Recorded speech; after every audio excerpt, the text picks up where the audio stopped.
Now, the Hunt Palmer Show. A magic beyond anything you could ever imagine. You are now listening to the Hunt Palmer Show. Brought to you by Sagrera Farms on 104.5 ESPN Baton Rouge. Locking down the middle of the day. You really think that's the best idea? Live from the Mercedes-Benz of Baton Rouge studio, this is Hunt Palmer. It's quite a piece of work. Welcome in. Hunt Palmer coming to you from the Mercedes-Benz at Baton Rouge studio downtown in the capital city on this Thursday. It means we're brought to you by Sagrera Farms Premium Angus Beef. Got Jacob Beck and Paul O'Neill back there on the ones and twos. Fired up with you with us here for the next couple of hours. Plenty to do here before 3 o'clock.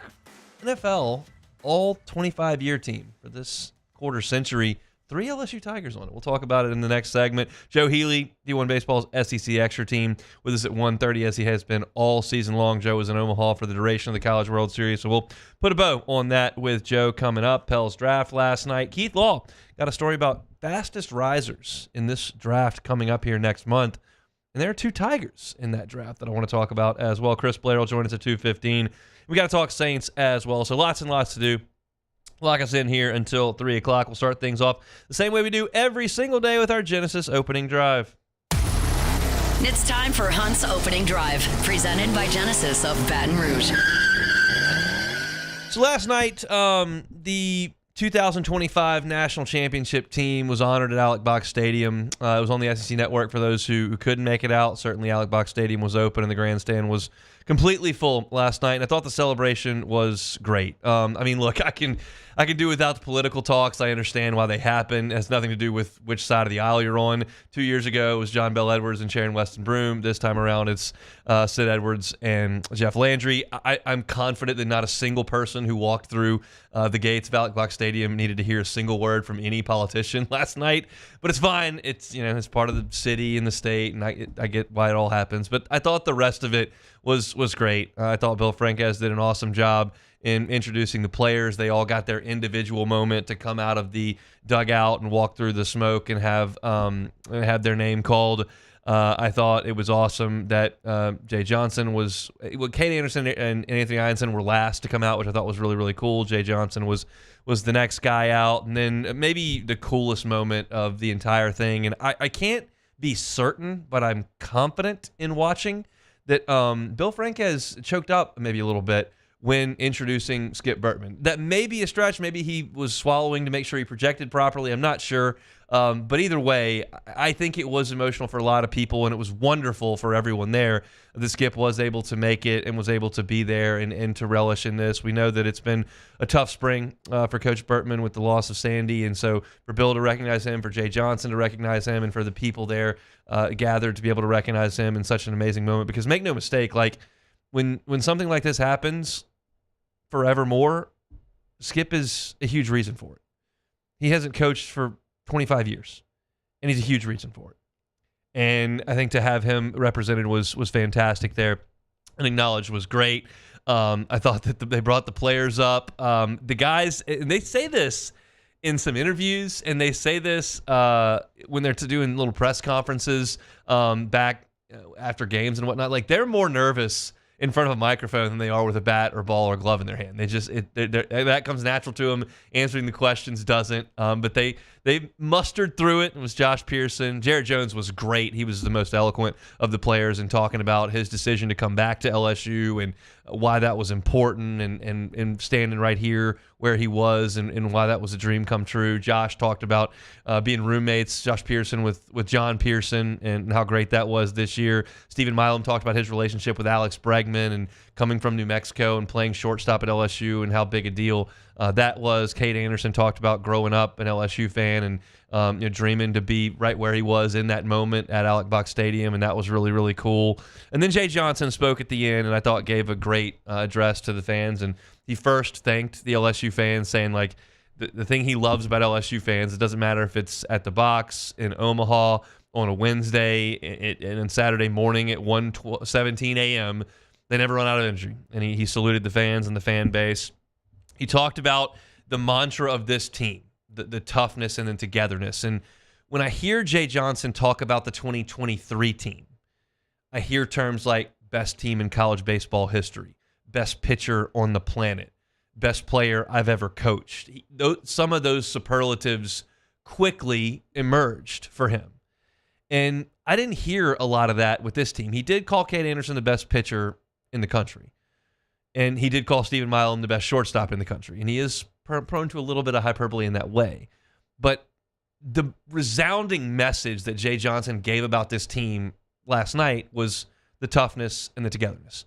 He said that they were as tough a team mentally as he's been around in 25 years. And I believe him when he says that.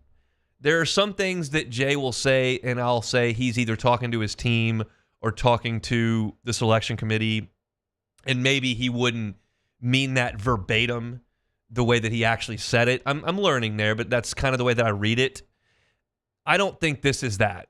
I think he really believed that this team took some of the scars that last year's team had, even though there are only 13 guys back, and they remade themselves into something that was different, something that was really resilient and really tough, and a team that didn't mind having to come back in the ninth inning against Tennessee, and didn't mind having to come back against Arkansas, and didn't mind having to come back against Little Rock, and didn't mind having a rain delay in Omaha that took Anthony Einson off the mound, and didn't mind any of that. They just continued to push forward, and they never had a prolonged streak of bad baseball, as he termed it after the national championship game. Like, the only hiccup they had was at Auburn. They just played a bad weekend. And I've given you this stat a million times just to put that in context. Like, 2023, there were some great teams in the SEC. Florida made the championship series. Tennessee was awesome that year. Like, there were some really good SEC teams. Arkansas is always good. And everybody got swept except LSU. Like, that can happen in a hurry in the SEC. And this team, it happened to them once, but they never succumbed to it again. And he talked about the toughness, the togetherness. And then he, spoke to how much being at LSU means to him, and said, we're here as long. I can't remember the exact quote, but it was something that we're thrilled to be here and wouldn't consider going anywhere else. And then thank you, and kind of the curtain dropped. And it was just a very, very cool, very quick 1 hour celebration of a team that absolutely deserves it. As I said yesterday, as you would expect, the Intimidator was just the logo of the new national championship, and the merchandise is now available online at lsushop.net, and they popped the fireworks now that the darkness had set in, and I thought that was really cool. It was just a great scene at the box to see that many people there, to see that many parents and supporters there, to see the entire team recognized, to be able to speak to some of them and have Jay address the crowd. And one thing that I thought was really cool, and I certainly can't walk the concourse and interview every single person, but one of the things that I thought was cool was this gives the opportunity for those that couldn't or didn't make it to Omaha to celebrate this team. I mean, it was a great moment on the field at Charles Schwab Stadium to watch those guys receive their trophies and to play It's a Great Day to Be Alive, which plays when LSU wins games, and to watch them do the victory lap and all that goes into that was awesome. But a lot of people can't be there. Now, a lot of people were, but a lot of people can't be there. They can get to the box if they're here in Baton Rouge or down here in the South Louisiana corridor.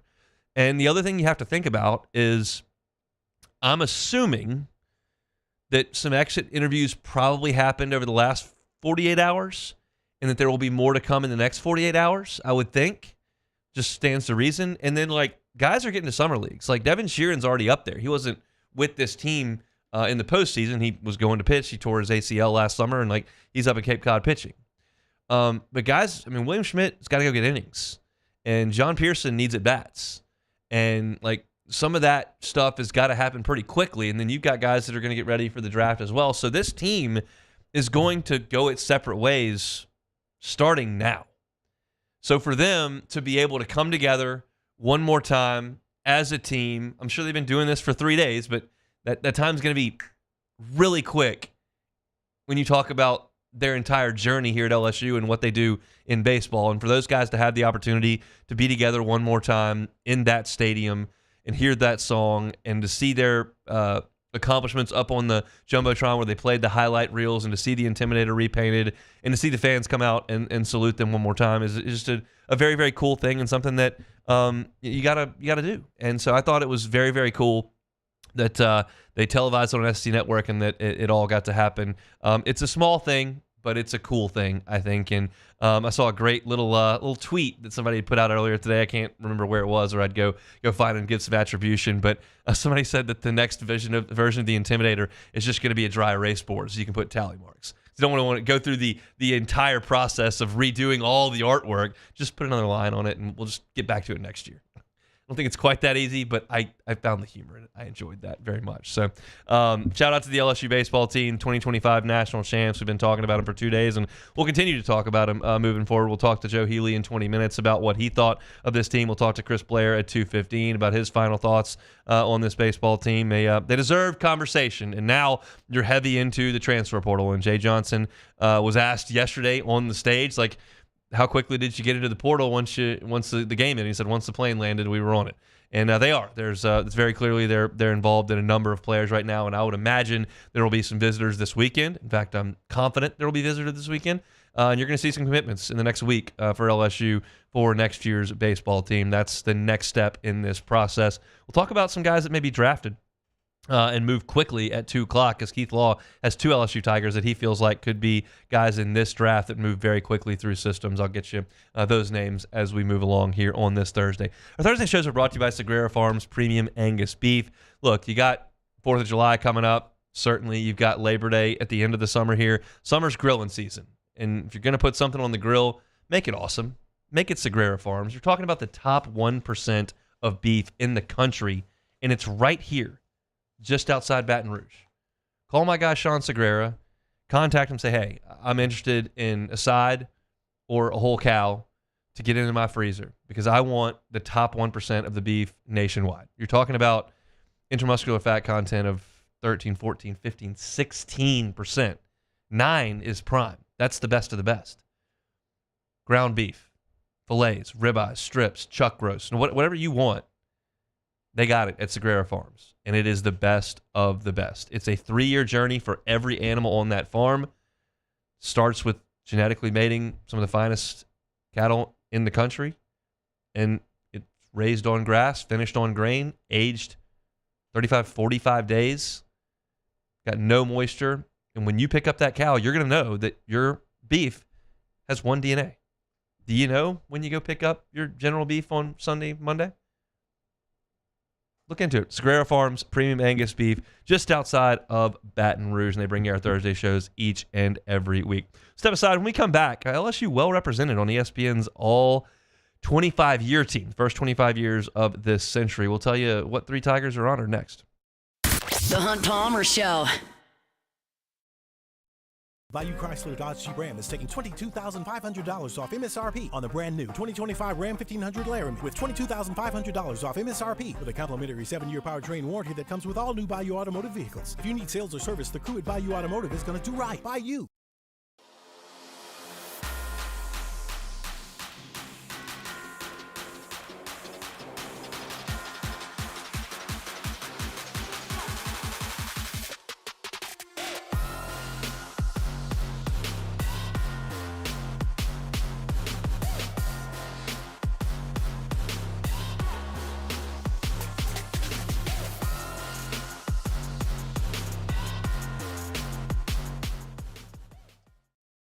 At Ochsner, we know healing is a team sport.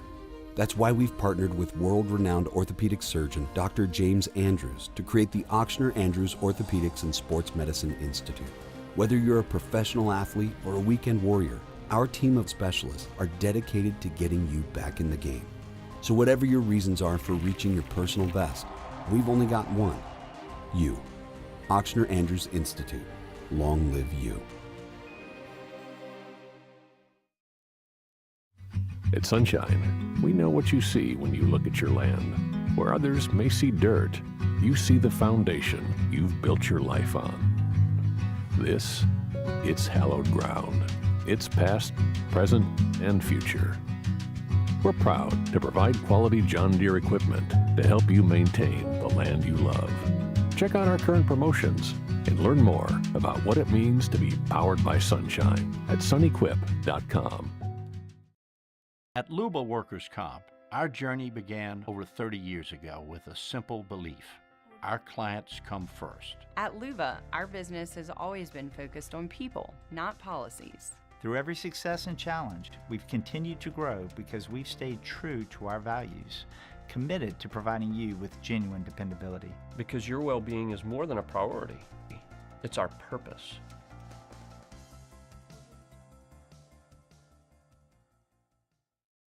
Man, age is just a number. Don't let it dictate how you feel. Goodwood Men's Sexual Wellness has anti-aging services that can help you look and feel your best. Visit yourgoodwood.com and discover a renewed sense of vitality. When you can't rely on technology, you can rely on Mountain Cold Refreshment. Dave's back on. Coors Light. Choose chill.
You're listening to The Hunt Palmer Show, brought to you by Sagrera Farms.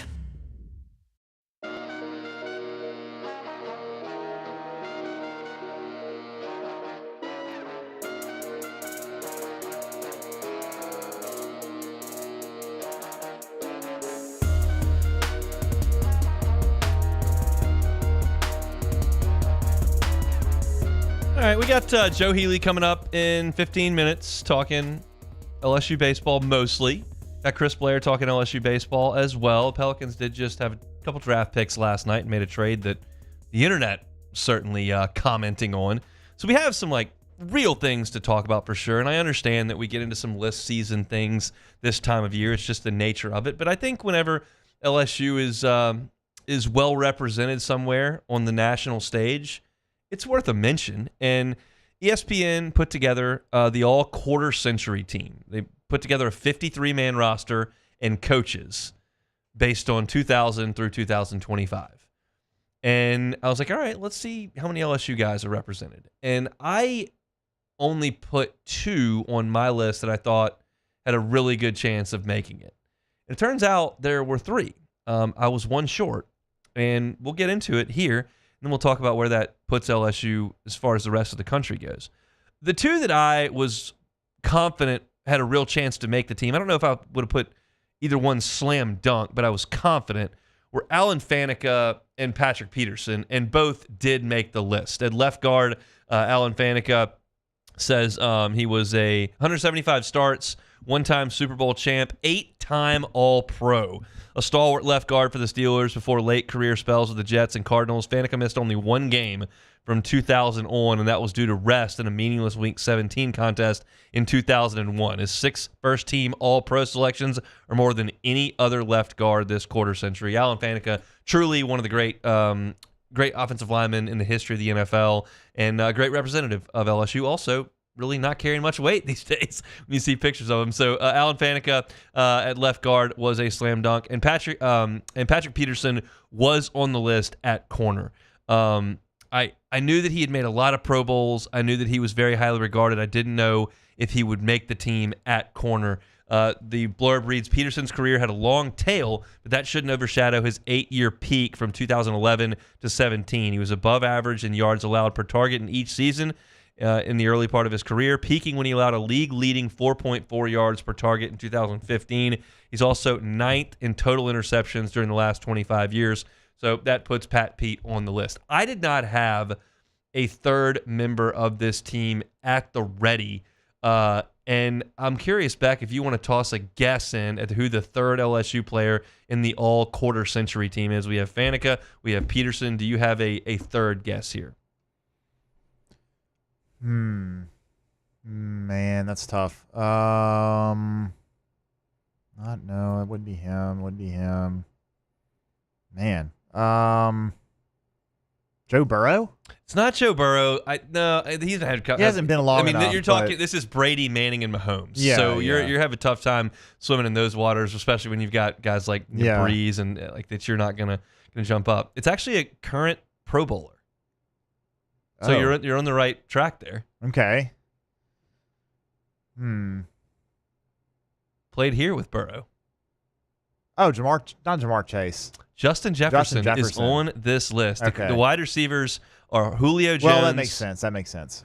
They have 6 wide receivers. So it's Randy Moss, Calvin Johnson, Julio Jones, Terrell Owens, Marvin Harrison, and Justin Jefferson. Wow. And I'll be honest, I'm surprised he's thought of in that air. I'm not. I kind of am, but at the same time, I mean, he obviously still hasn't played as long as those guys. No. But here's the stat that gets you. He's a 4-time All-Pro. Yes.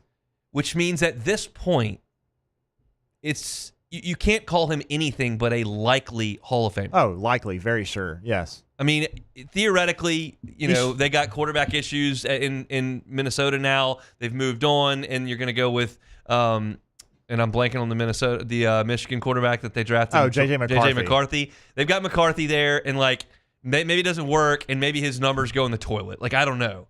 But at this point, it's likely that Justin Jefferson's going to the Hall of Fame. And I don't know if this morning at 8 o'clock I would have made that statement because I just haven't sat down and looked at Justin Jefferson's resume. But you go, you're talking about an offensive player of the year and a 4-time All-Pro. He beat out on this list the next 2 guys they put on the practice squad that are, next men up, Antonio Brown and Andre Johnson. And that's pretty heady stuff for Justin Jefferson. Yeah. And you consider that you had at least one Hall of Fame wide receiver, maybe 2. I don't know what Jamar's got left in the tank. Not to say he's almost done. I don't know what's to come for Jamar Chase, but Jefferson's just about there. And if you've got the best quarterback in program history, a Heisman winner, and 2 Hall of Fame receivers off that team, that starts to get to pretty elite level stuff here. And so Justin Jefferson is on the list. If you were curious where 3 players left LSU on the college perspective, who had more than that, I can tell you that Miami did. The rest is I was looking at Alabama names, and they do have Julio Jones and Derrick Henry are on this list as starters. I'm not sure if there's another Alabama player listed. I'm rolling through, and I don't see another Alabama player besides those 2. So just Derrick Henry and yep, that's it. So it's Miami is the only team that trumped LSU. They've got Ray Lewis on this list, Devin Hester on this list, Ed Reed on this list, Vince Wilfork on this list, and Calais Campbell on this list. There are a couple of different Miami generations represented there, but that Ed Reed, Vince Wilfork group, and Hester was right after that, and Lewis was right before that. So I'm seeing Justin Jefferson. He's a 2-time first team. He's also a 2-time second team. So it's not It's 4 first teams. It's not 4 first teams, but it's still 2 first and 2 seconds. And you would likely think that he's going to maybe get at least a few more of those. And he also, of course, was the offensive player of the year in 2022. Doesn't it depend on if J.J. McCarthy is worth his salt at all? Yeah, it does. It does. But think about it. There's a chance he's Jake Locker. Yeah, it's possible. So, we'll see. But that's crazy stuff. And I think this is something that's going to continue to fester in my brain as a sports talk show host, especially in the summers, over the next, I think it's fair to say, 8 years. Over the next 8 years, you're going to start to stack up LSU against that Miami team as far as pros go and as far as Pro Bowlers and All-Pros and Hall of Famers go. And I don't think it's realistic to think LSU is going to get there as far as Hall of Famers from that 2001 Miami team. It's obscene. but they did as well in the draft, and they've got the ability on the high end to make this happen. I don't think anybody else besides Burrow, Chase, and Jefferson are potential Hall of Famers. I think it was very cool that Lloyd Cushenberry signed the richest center contract ever. I think it's been very cool to watch a couple of those offensive linemen like Damian Lewis really have solid careers as well. Patrick Queen has been awesome at 2 different stops. Maybe Derek Stingley can get there. Like that's a real thing. I don't think Grant Delpit or Christian Fulton are Hall of Famers, but maybe Stingley could.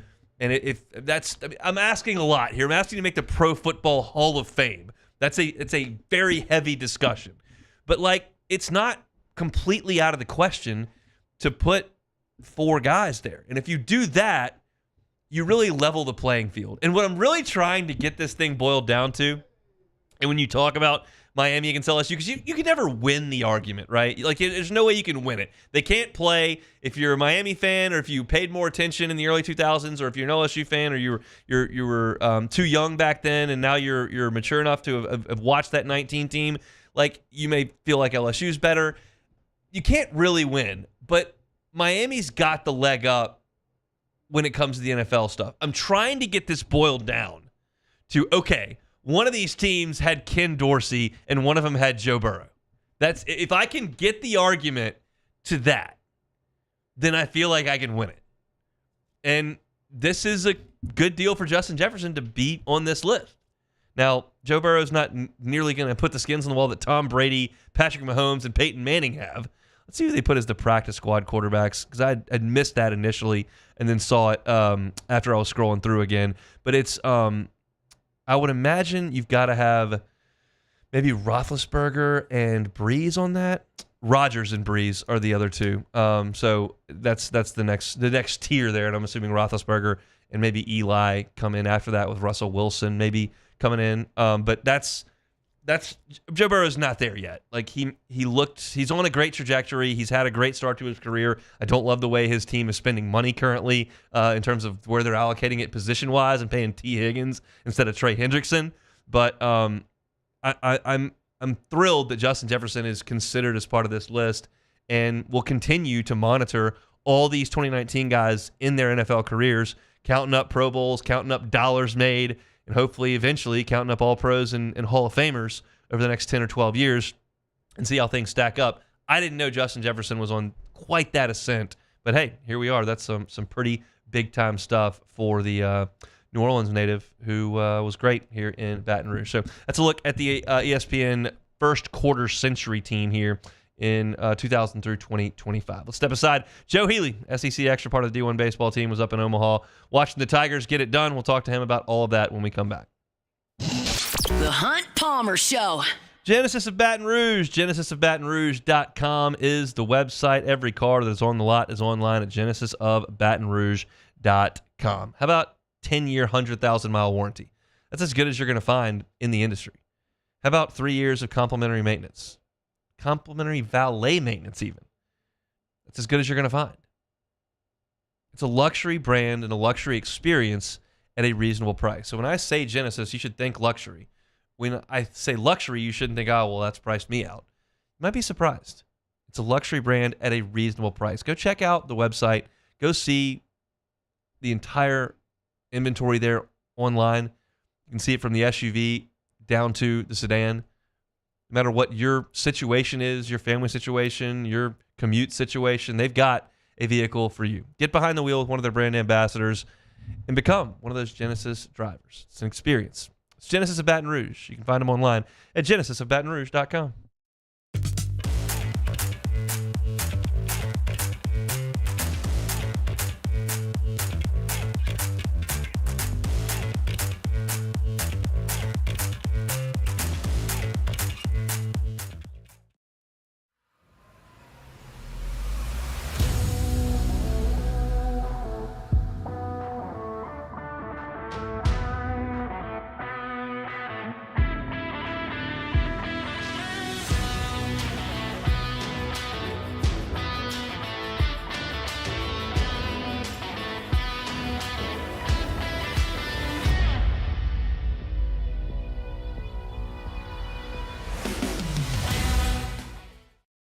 At Luba, our business has always been focused on people, not policies. We've continued to grow because we've stayed true to our values, committed to providing you with genuine dependability.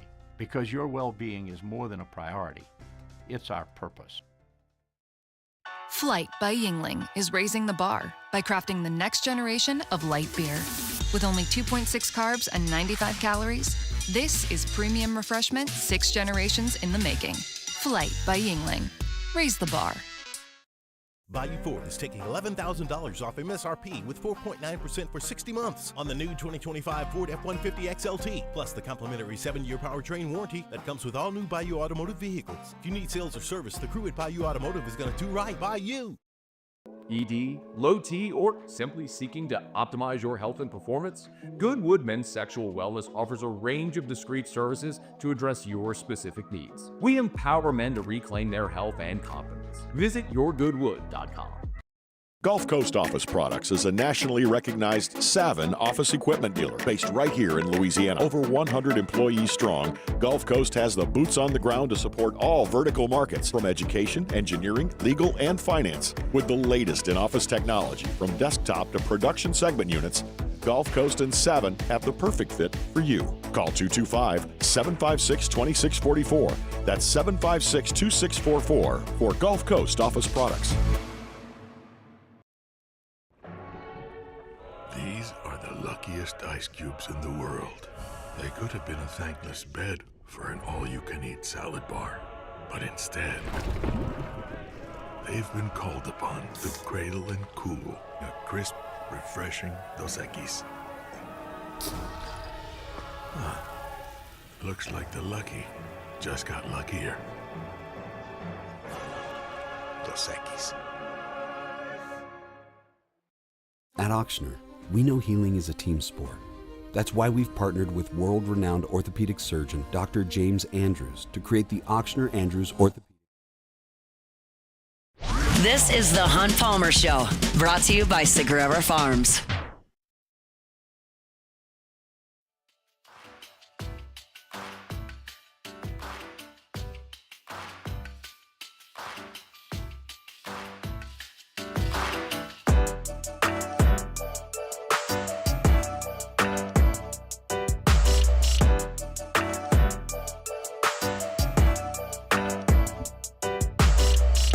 Thursday shows brought to you by Sagrera Farms Premium Angus Beef. Some of the greatest beef you will ever try, and it's right here just outside of Baton Rouge. If you have to ask questions about where your beef comes from or how it was raised or whether or not it's like, just take the questions out of it. Drive up to Ethel, go see my guy Sean Sagrera.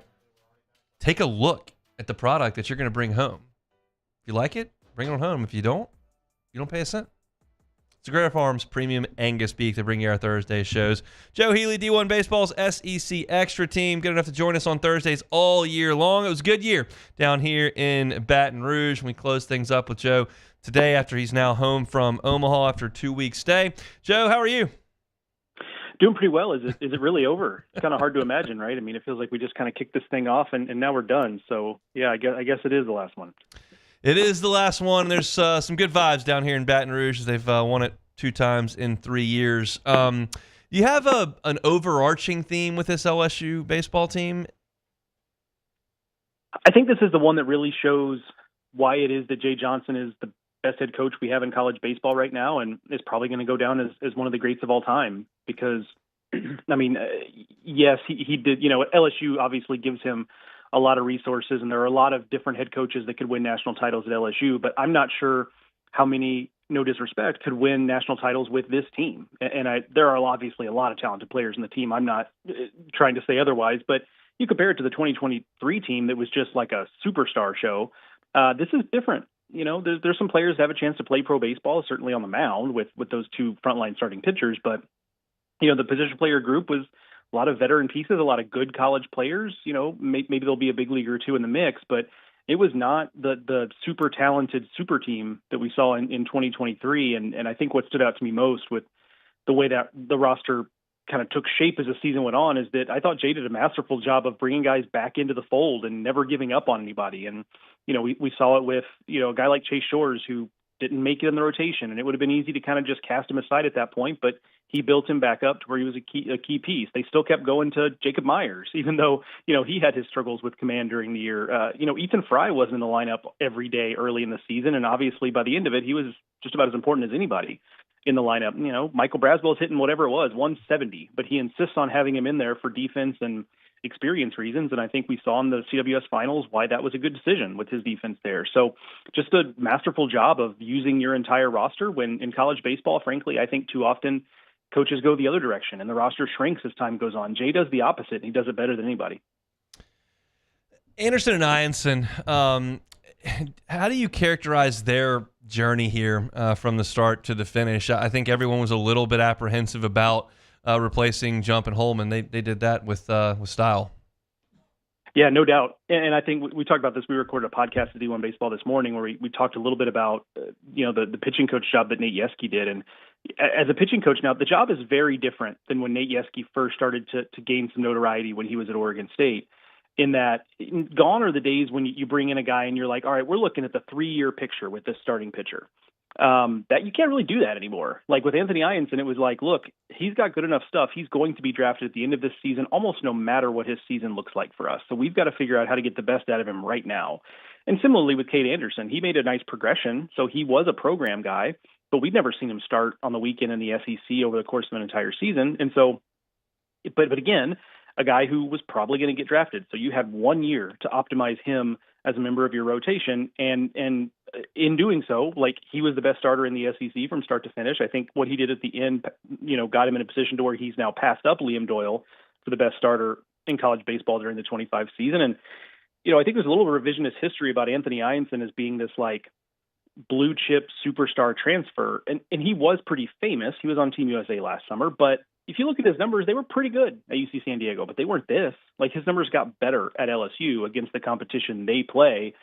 And then you compare that to the Big West at UC San Diego and a bunch of pitchers parks, and it even looks even more impressive. And so I just think it's the classic case of a coach understanding, hey, we just got to get what we can out of these guys in this little window here. And it's hard to imagine it going any better than it did with those two guys.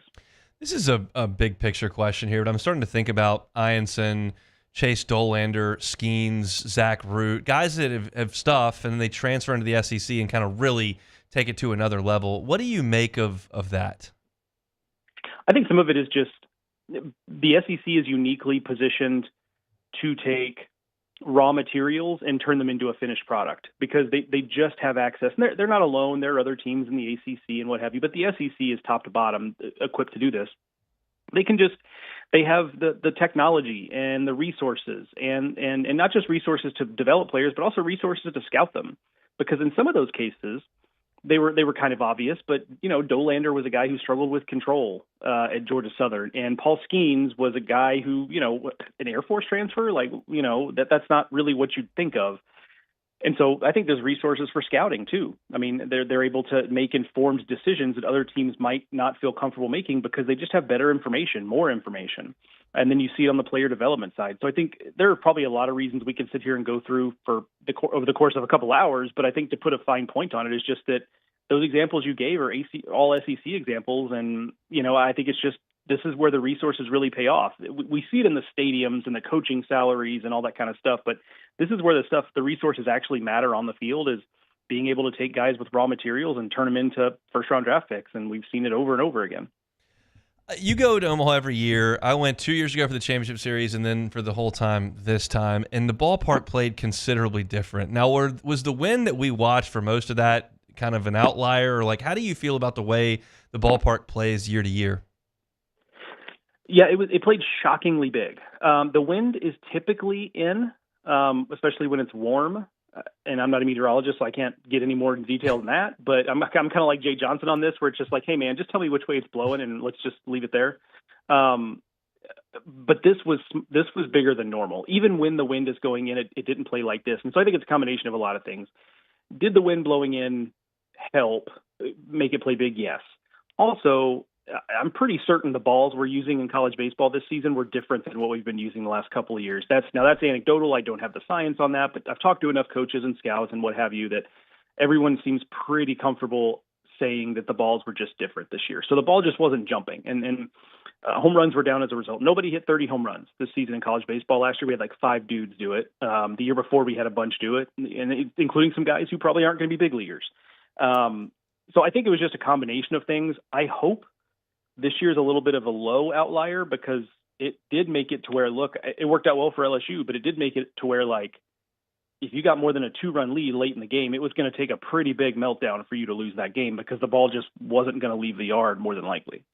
I saw one of those meltdowns. It was only 2 runs, but I watched it with my own 2 eyes last Wednesday. But I thought the park played a little bit big for my liking. I mean, the fact that LSU is a pretty good hitting team, Jerry Jones is the only player that hit a home run, I found to be probably not representative of anything close to what you played for the entirety of the season, and then you have to kind of change the way you do things in Omaha. I didn't love that part. I liked the team that won it, but I thought that was I noticed it as I was watching, right?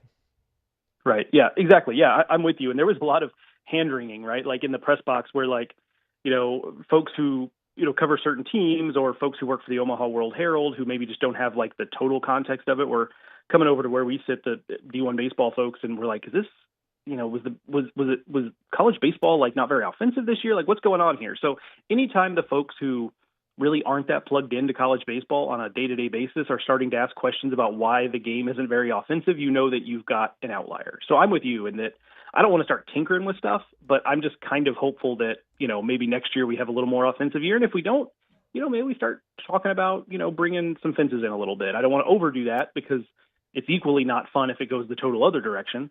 But certainly I do not want a repeat of what we had this year for sure. Early thoughts on the top of the SEC next year, same suspects? Or is there anybody that you've kind of looked at and go, I kind of like, they weren't as good this year, but I kind of like them next year? I mean, the usual suspects are going to be Arkansas, Tennessee, LSU, Florida. Yeah, all of those, and then I would throw Auburn into the mix. I think they overachieved for what they actually were this year, but I do think it's a preview of what they can be next year. Let's not forget they're arguably the 3 best hitters minus Ike Irish were freshmen. And you match that with arguably 2 of the 3 best pitchers they had going late into the season last year, Christian Chatterton and Andreas Alvarez. By the time the regional came around, were arguably those 2 guys, and they're freshmen. So they've got some questions to answer. Like, they still don't really have they haven't really had a legit Friday guy since Tanner Burns, which is a while now. So that is going to be a question for them. But if they continue to stack classes like this last one on top of each other, they're going to elevate to a whole new level. And I think that makes some sense when you consider that it's obvious when you look at the renovations at the stadium, you look at the quality of player they brought in their most recent class before this season. I do think it's enough to say that administration is investing a little more than they have in the past. So it does make some sense this is happening. So Auburn's the one I'm looking at. That may not be a sexy answer because they were the number 4 national seed, but I honestly think that was a little bit of an overachievement. And that next year, if there's something similar, I think it's going to be more in line with what they actually are. You're looking for college baseball content all year round. That includes some summer league stuff, and certainly once things crank up in the fall, they got you covered over at d1baseball.com. The SEC Extra Package. Joe Healey, Mark Etheridge, the whole crew does an awesome job. And Joe, we appreciate your time all year long. We'll catch up down the road. Yeah, absolutely, Hunt. I'll be here anytime you need it.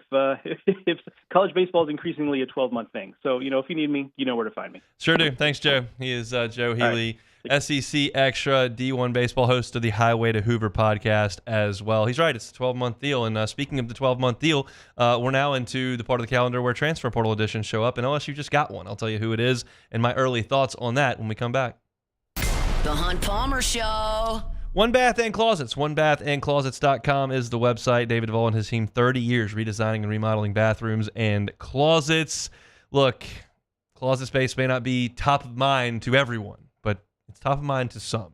When I moved into my home, I didn't think twice about it. And then my bride-to-be moved in, and she thought about it immediately. She's like, this is not going to work. We had stuff all over the house, clothes in the hallway, clothes in the attic, clothes in guest rooms. We didn't have enough space. You can change that without moving like we did. We knew we were headed out of there when the second kid showed up, so we moved.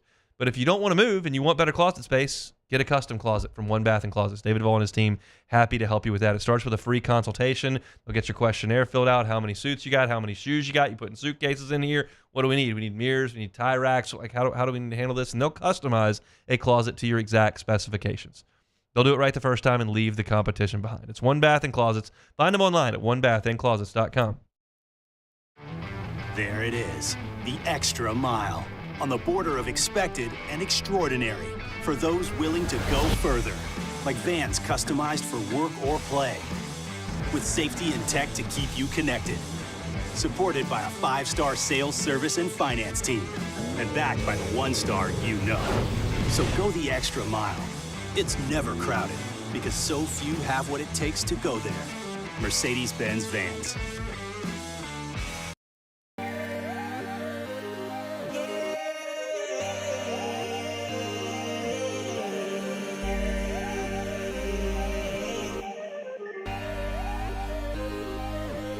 You gotta believe in a dream. Believe. You gotta believe in a dream. Believe. You gotta believe. My whole team on wild. These are the luckiest ice cubes in the world. They could have been a thankless bed for an all-you-can-eat salad bar. But instead, they've been called upon to cradle and cool a crisp, refreshing Dos Equis. Looks like the lucky just got luckier. Dos Equis. At Luba Workers' Comp, our journey began over 30 years ago with a simple belief. Our clients come first. At Luva, our business has always been focused on people, not policies. Through every success and challenge, we've continued to grow because we've stayed true to our values, committed to providing you with genuine dependability. Because your well-being is more than a priority. It's our purpose.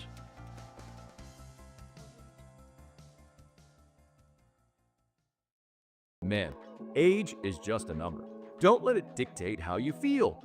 Goodwood Men's Sexual Wellness has anti-aging services that can help you look and feel your best. Visit yourgoodwood.com and discover a renewed sense of vitality.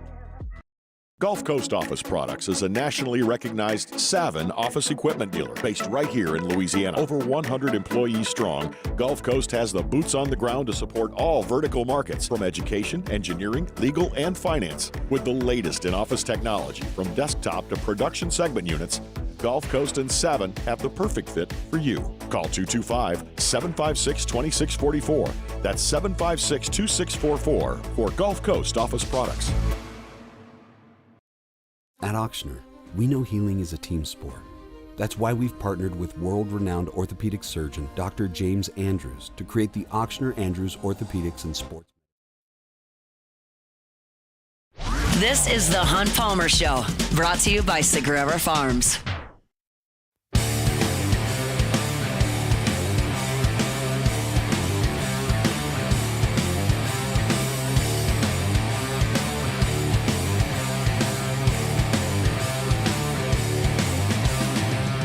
All right, wrapping up hour number one here. I teased that LSU just nabbed a transfer portal commitment. I told you at the top of the show, I would expect 3 or 4 of these in the next 5 to 6 days. LSU is going to get some visitors on campus this weekend. That generally results in commitments. When players visit Tennessee, Arkansas, LSU, Texas, and Texas A&M, generally, more often than not, they commit because those are pretty impressive places. They've got great NIL programs in place, and they've got championships to their name in the sense of Tennessee and LSU. And these are the most aggressive transfer portal teams in the country. So I think those visits are going to result in commitments. I don't know if this commitment visited this week. I know he's been to the box because he pitched in the box. I've teased this enough. It's the left-handed pitcher that LSU has nabbed out of the transfer portal is North Dakota State left-hander Danny Lockenmeyer. I learned about Danny Lockenmeyer 13 minutes ago, so I don't know what he looks like, what his stuff profiles as. I never heard of him outside of when he pitched against LSU, and I quickly forgot about that, obviously, because it was back in February. But I can look at his stat sheet, and I can give you some objective metrics. Lockenmeyer is left-handed, which is good. He is 6'3", 195 pounds, which is good. And he just finished his freshman year, which is also good. You're looking at a guy that had big strikeout numbers at North Dakota State, 56 strikeouts in 38 innings of work.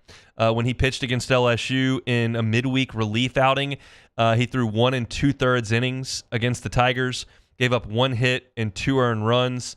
He struck out 3 in that inning and 2/3, so he got 5 outs. 3 of them were strikeouts, had 1 walk, did not allow an extra base hit. So I'll have to go back and look at the box score and see how he allowed so much. I mean, both the guys he allowed to reach base scored, so that was a hit and a walk. Both guys scored, but he struck out 3, which is good. What I really liked as far as the numbers go, and again, I don't know if he throws sidearm, if he throws 100. I don't know anything about his profile as a pitcher. I can just look at the numbers because this is brand new.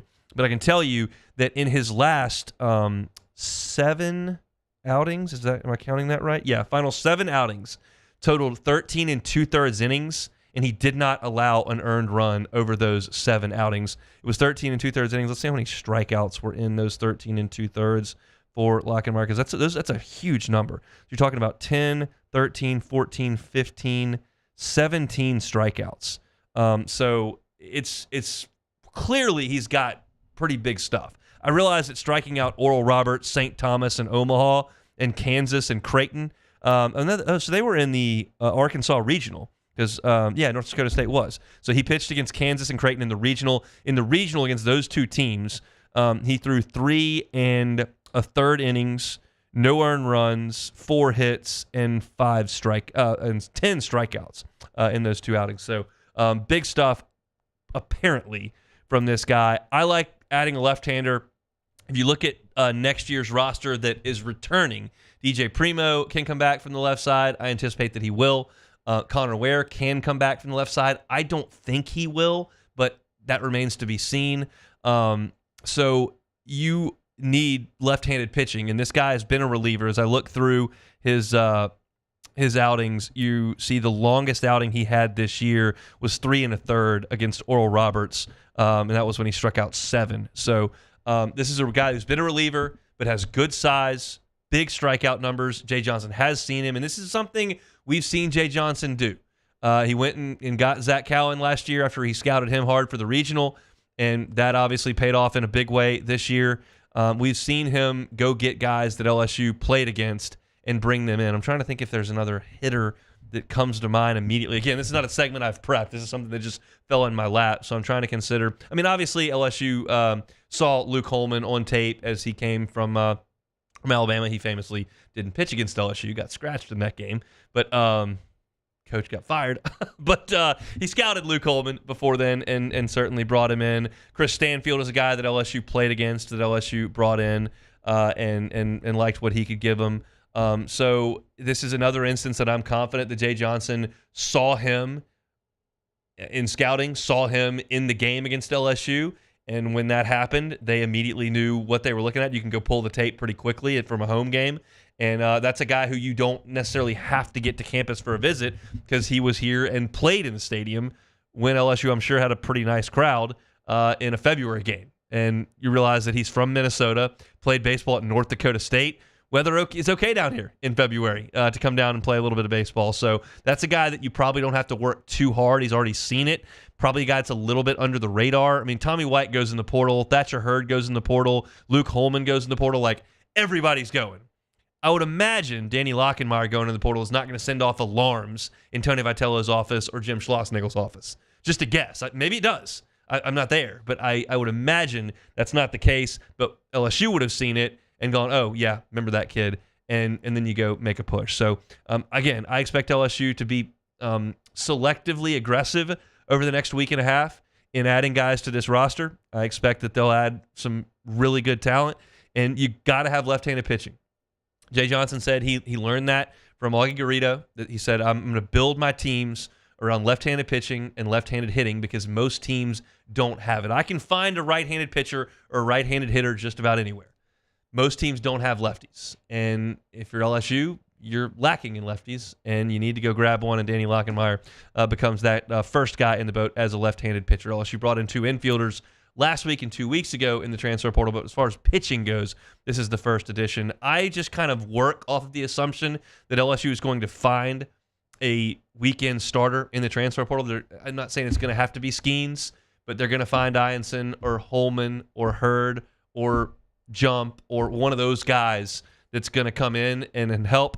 I don't know if this profiles as that. It looks like he was a reliever on North Dakota State team. Maybe they think he's a really good left-handed reliever here, but that's the beauty of summer ball and then into the fall. You can kind of get a sense of what guys can be. And I do know that Lockenmeyer did extend a little bit later in his outings. A lot of one-inning outings early in the season, a couple of that were 3 innings in the end of the season. So I like the numbers on this. I'll have to go look at the video on it and see if I have a different thought. But for me, this is a pretty good ad based on the numbers that I'm getting 10 minutes after this commitment goes public. So Danny Lockenmeyer is headed to LSU, left-handed pitcher from North Dakota State. That's it for hour number 1. Our Thursday show is brought to you by Sagrera Farms Premium Angus Beef. If you missed any of the first hour, catch it on demand. 1045ESPN.com's on-demand tab, Apple Podcasts, Spotify, Google. Wherever you find your sound, you can find us. Talked about some LSU baseball with Joe Healey. When we come back after SportsCenter, Keith Law has fast risers in this upcoming draft.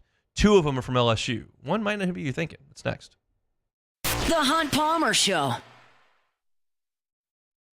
Bayou Ford is taking $11,000 off MSRP with 4.9% for 60 months on the new 2025 Ford F-150 XLT, plus the complimentary 7-year powertrain warranty that comes with all new Bayou Automotive vehicles. If you need sales or service, the crew at Bayou Automotive is going to do right by you.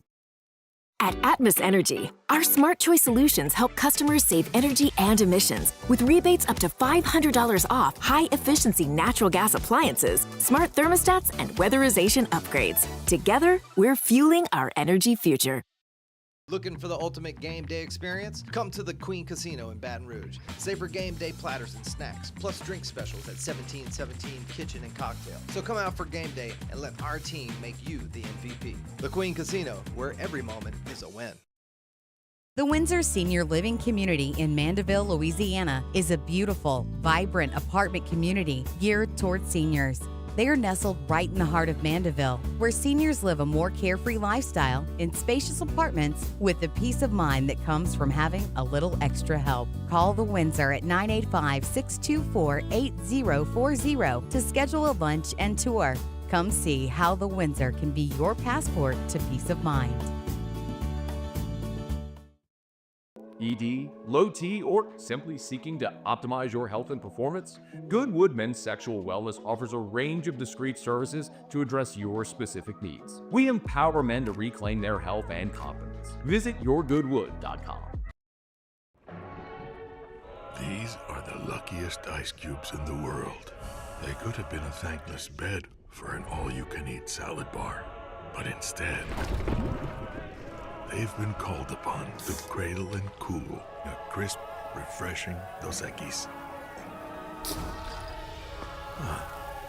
Looks like the lucky just got luckier. Dos Equis. At Luba Workers' Comp, our journey began over 30 years ago with a simple belief. Our clients come first. At Luba, our business has always been focused on people, not policies. Through every success and challenge, we've continued to grow because we've stayed true to our values, committed to providing you with genuine dependability. Because your well-being is more than a priority. It's our purpose.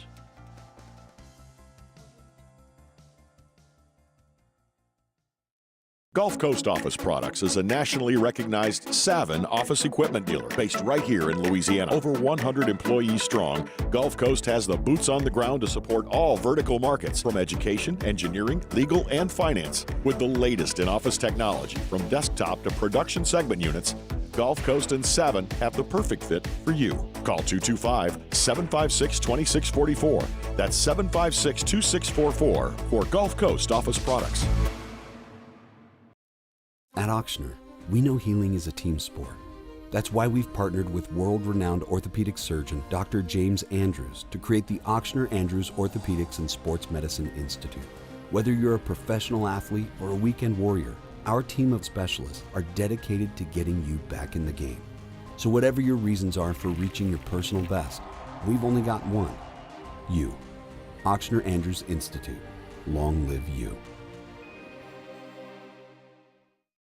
Bayou Chrysler Dodge Jeep Ram is taking $22,500 off MSRP on the brand new 2025 Ram 1500 Laramie with $22,500 off MSRP with a complimentary 7-year powertrain warranty that comes with all new Bayou Automotive vehicles. If you need sales or service, the crew at Bayou Automotive is going to do right by you.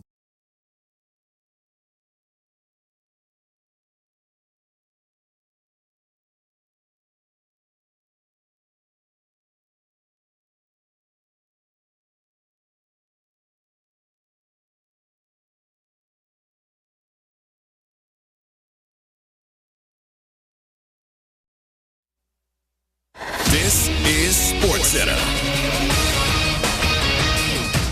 Dallas moves up a tier. I'm Chris Smith. After the Mavericks took forward Cooper Flagg with the first pick of the 2025 NBA draft on Wednesday, ESPN Shams Charania says that Dallas GM Nico Harrison has molded the franchise into a contender. Whatever you want to say about the Luka Doncic trade, Nico Harrison has built arguably the best front line in the NBA. You think about Anthony Davis, now Cooper Flagg, Derek Lively II. They just extended Daniel Gafford on a new 3-year, almost $60 million deal. The biggest key, though, of this season is going to be Kyrie Irving, the return to health that he's going to have. If he was healthy right now, we'd probably be talking about this team with the Thunder competing for a championship. Dallas will pick first in the second round of the NBA draft. Coverage begins 7:30 p.m. Eastern right here on ESPN Radio, 8 on ESPN. Shams also reporting that the Lakers are moving up in the second round of the draft tonight, acquiring the 45th pick from the Bulls for the 55th pick in cash. On to baseball, where Royal shortstop Bobby Witt Jr. will again participate in the 2026 World Baseball Classic for the United States. Witt joins Yankee slugger Aaron Judge and Pirates ace Paul Skeens to have committed to play for manager Mark DeRosa. Your summer drink is here. Twisted Tea is a smooth, refreshing, hard iced tea with 5% alcohol, making it the perfect drink to take any day this summer to the next level. Twisted Tea Brewing Company, Cincinnati, Ohio. Please drink responsibly. Now, the Hunt Palmer Show. A magic beyond anything you could ever imagine. You are now listening to the Hunt Palmer Show, brought to you by Sagrera Farms on 104.5 ESPN Baton Rouge. Locking down the middle of the day. You really think that's the best idea? Live from the Mercedes-Benz of Baton Rouge studio, this is Hunt Palmer. It's quite a piece of work.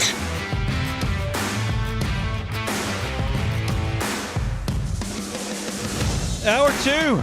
Thursday edition of the Hunt Palmer Show, working towards the weekend. Appreciate you hanging out with us. We're brought to you by Sagrera Farms Premium Angus Beef. I went back and looked at the box score from Danny Lockenmeyer's outing against LSU just to see who he struck out. Had 3 strikeouts in that outing. He got Ethan Fry with 2 outs in an inning. Came back in the next inning and struck out Luis Hernandez. And in the following inning, got Derek Curiel on strike. So got Fry, Luis Hernandez, Derek Curiel as a freshman. So he's the next Zach Cowan. He could be the greatest pitcher in the history of the program, is what I'm telling you. Well, yeah, I know. I'm just saying because, they played Wofford. He did. And then, it is. Yeah. You weren't? Were you not listening to the last segment? Not really. I went through a little bit of that. I was watching the Cubs game. Good. I went through a little bit of that in the last segment. That's okay. Some people may have just been tuning in here. Yeah, every 20 minutes turnover. Yeah, look, Luke Holman, Chris Stanfield. He's seen some guys that they've brought in via the portal, and Danny Lockenmeyer is next. So we talked about that at the end of the hour. If you missed it, go catch it on demand. That's a guy that's coming in to LSU. Keith Law wanted to talk about guys that were leaving college baseball in his piece on The Athletic today. And I saw the headline, and it grabbed me and said, Liam Doyle and 6 other MLB draft prospects who might reach the majors fastest. And I'm going, okay, so let me take a look at that. And I agree with him with Liam Doyle because Doyle profiles more as a reliever with that herky-jerky wind-up. You saw how psycho he was in the regional when he came in to close that Monday game. I think that was against Wake, it was. He's just he may be a starting pitcher in Major League Baseball, but I think Liam Doyle could pitch in a Major League bullpen right now. I'm not saying he would be an all-star right now, but I think he could go out there with a 100-mile-an-hour fastball and that breaking ball and get some outs in the bullpen. So if somebody takes him in this draft that wants a fast riser or a fast mover in the bullpen, I think Doyle makes a ton of sense. But I obviously wanted to look at it from a perspective of, okay, does he have any LSU guys on this list? And Anderson would clearly be the first guy that I thought of. And Anderson is number 2 on Keith Law's list there. Said he ended up leading D1 in strikeouts, might have the most complete arsenal of any pitcher in the draft class. I expect him to start in AA whenever he makes his pro debut. Law says because he pitched into late June and ended up with 119 innings, that's 23 more than Doyle, by the way. I don't think Anderson will throw it all this year after the draft, nor should he. And then, of course, Keith Law, as he always does, and look, this is analyzing the draft, so that's fine. But he did put in parentheses, he worked harder than any other starters in this draft with 2 starts of 130 pitches or more. So don't think Keith Law wasn't paying attention in Norman and in Omaha to those 2 Cade Anderson starts. But he thinks Anderson could be a very fast riser. I do too. I do not believe that Cade Anderson is going to quickly be moved up to join someone's bullpen. There are 2 different routes here for pitchers. The Rays yanked David Price up as quick as they could. They were the Devil Rays then to help him in the bullpen because they were in a pennant push. And that happens sometimes. But, like, the Pirates were not going to yank Skeens up into the bullpen. Like, they weren't in position to do it in the standings-wise, and he's too valuable to their roster.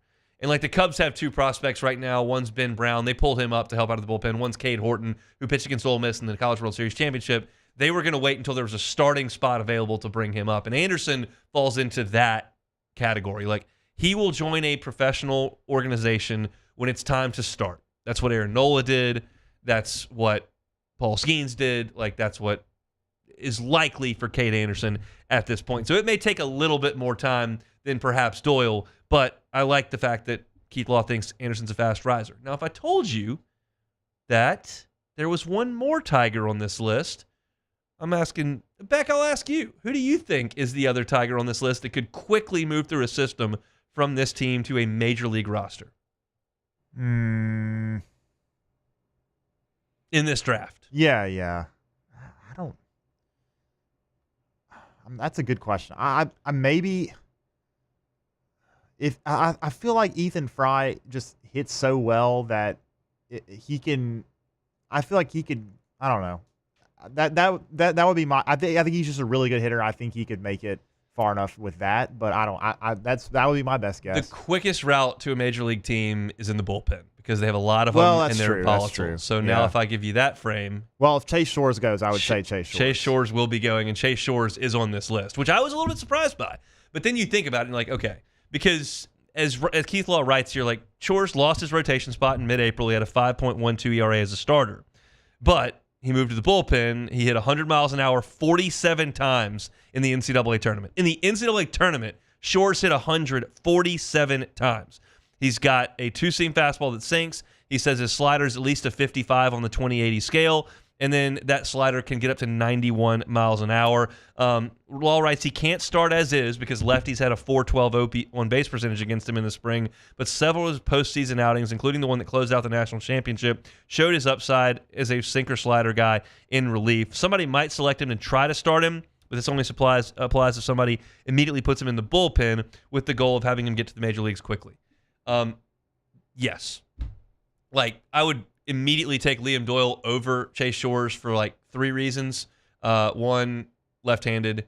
Two, more proven at the college level. Three, has real chance, like has starting production and throws more strikes. But Shores has big league stuff. When you pair 101 with sink to a 91 mile an hour slider, like that plays every level, SEC, Omaha, AA, AAA, big leagues, National League, American League plays. So this is very interesting. And it should also, for those that are LSU fans that go, wait, he still has his leverage, and wait, he could come back and be a starter, and he could boost his draft value. All that's true. Chase Shores could absolutely come back, start for a year, improve his draft stock, and make more money in next year's draft. It is literally possible. Also, he throws 100. He's 6'8". He showed three. If you count the SEC tournament, then the regional, then SEC tournament, Super Regional, Omaha, 3 outings, brilliant. And there are scouts all over those things. Somebody's taking him in the first 2 rounds, and that's going to be very lucrative. The odds that he comes back and becomes the 3rd pick in the draft are not very good. It's bird in the hand type deal. You've already done enough to go really high in the 2nd round. This is not like a guy who just couldn't get it together and it's just all tools and nothing else. This is a guy who put awesome stuff out there late in the season. So it's very, very, very unlikely that Chase Shores returns. I would put the probability at far less than 5%. And Keith Law is telling you this right here, that he's one of the 6 potential fastest movers in this draft class. The other thing that I wanted to make very apparent here, and just pay attention to this because it's so important this time of year with the portal and then what we're talking about as far as the health of college baseball nationally. Here are the names on this list. Riley Quick, right-handed pitcher, Alabama. Ike Irish, catcher, outfielder, Auburn. Chase Shores, reliever, LSU. Gage Wood, right-handed pitcher, Arkansas. Liam Doyle, starting pitcher, Tennessee. Cade Anderson, starting pitcher, LSU. That's 6 guys from one conference. One. They're all from the SEC. And then Jamie Arnold from Florida State. One ACC. It's fine if you want to get on the internet and get on Twitter and say, hey, the SEC's overrated. Look, they got 13 teams in and only 2 of them got to Omaha. Whole league's overrated. It's a joke. The selection committee does this and does that. Well, how's this? The SEC had 2 in the top 4, won the national championship again, and Keith Law is saying that of the 7 fastest potential movers in this draft, 6 play in the SEC. There is one league in that sport that truly matters. It doesn't rule out the possibility that everybody else has a chance to get hot and do something special. But if you want to jump to the keyboard on Selection Monday, jump to the keyboard after the regional, when Alabama loses to Miami and when Auburn can't beat Coastal, and you want to jump down Georgia's throat because they can't close the game out in the 9th inning, and you think it's hilarious that Vanderbilt got eliminated on their own field by a 3 seed or 4 seed, like, that's fine if you want to go ahead and act ignorant. But the fact is that it's going to bear itself out time and time and time and time again. All the good players are going one place. And that's going to be the reason that Omaha is going to be full of SEC teams most years, and that the draft is going to be very SEC heavy. It's not to suggest that there aren't good players in other leagues. Doesn't suggest that. I think Rock Chalowski at UCLA is a great player. I think Wake has churned out 4 years worth of excellent players. Florida State's got a great program. But when you just boil it down big picture, the league's not overrated. It's dominant in every single facet of college baseball. And it's, I think, what makes that 30-game grind so amazing week in and week out for 10 weeks, what gives you an advantage come regional time when you don't have one in your regional, and maybe is not the most healthy thing for the sport. I was glad that the West was represented a little bit in Omaha. I don't know if it showed itself very well, but it was represented. I think that's going to be the outlier when we look at a sample size of 5 to 10 years, that the SEC will generally get 3, 4, 5 teams in Omaha, not 1 or 2. And the draft numbers bear it out. So do the championships. Glad LSU won this one. We'll talk to Chris Blair about that when we come back. The Hunt Palmer Show. Highland Insurance Group, HighlandIG.com is the website. Look, I know that when we talk about insurance, if you're a business owner, if you're a risk manager, if you're a CFO, like the first thing that you want to think about as far as insurance goes is what's the premium? And that is understandable. And Jonathan Carbo and his team at the Highland Insurance Group understand that that's got to be part of the conversation. But it can't be the only part of the conversation. Let them make sure your insurance program responds properly. Let them audit it for free. So often, brokers cut corners to cheapen prices, to win business, and make money. And then something bad happens, and you got to have an uncomfortable conversation about how you paid for insurance and it's not responding properly. Just make sure your program is in order and let Jonathan Carver and his team of experts audit that policy, show you their findings for free, and determine whether or not you need to make serious considerations. It's the Highland Insurance Group. They're here in Baton Rouge. They can help you out statewide. They're an independent broker, have dozens of markets they can place your commercial insurance in. It's the Highland Insurance Group. Find them online at HighlandIG.com. Baton Rouge's home for real rock. It's Eagle 98.1. Foo Fighters. Led Zeppelin. AC/DC. Pearl Jam. And the flagship home for LSU sports. Take us anywhere with the Eagle 98.1 app. Eagle 98.1 is the rock station. Man, age is just a number. Don't let it dictate how you feel. Goodwood Bend Sexual Wellness has anti-aging services that can help you look and feel your best.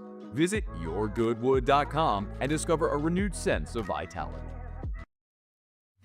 At Sunshine, we know what you see when you look at your land. Where others may see dirt, you see the foundation you've built your life on. This, it's hallowed ground. It's past, present, and future. We're proud to provide quality John Deere equipment to help you maintain the land you love. Check out our current promotions and learn more about what it means to be powered by sunshine at sunequip.com. These are the luckiest ice cubes in the world. They could have been a thankless bed for an all-you-can-eat salad bar.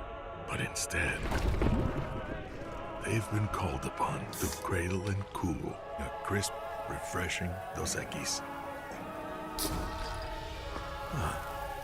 Looks like the lucky just got luckier. Dos Equis. At Luba Workers' Comp, our journey began over 30 years ago with a simple belief. Our clients come first. At Luva, our business has always been focused on people, not policies. Through every success and challenge, we've continued to grow because we've stayed true to our values, committed to providing you with genuine dependability. Because your well-being is more than a priority. It's our purpose.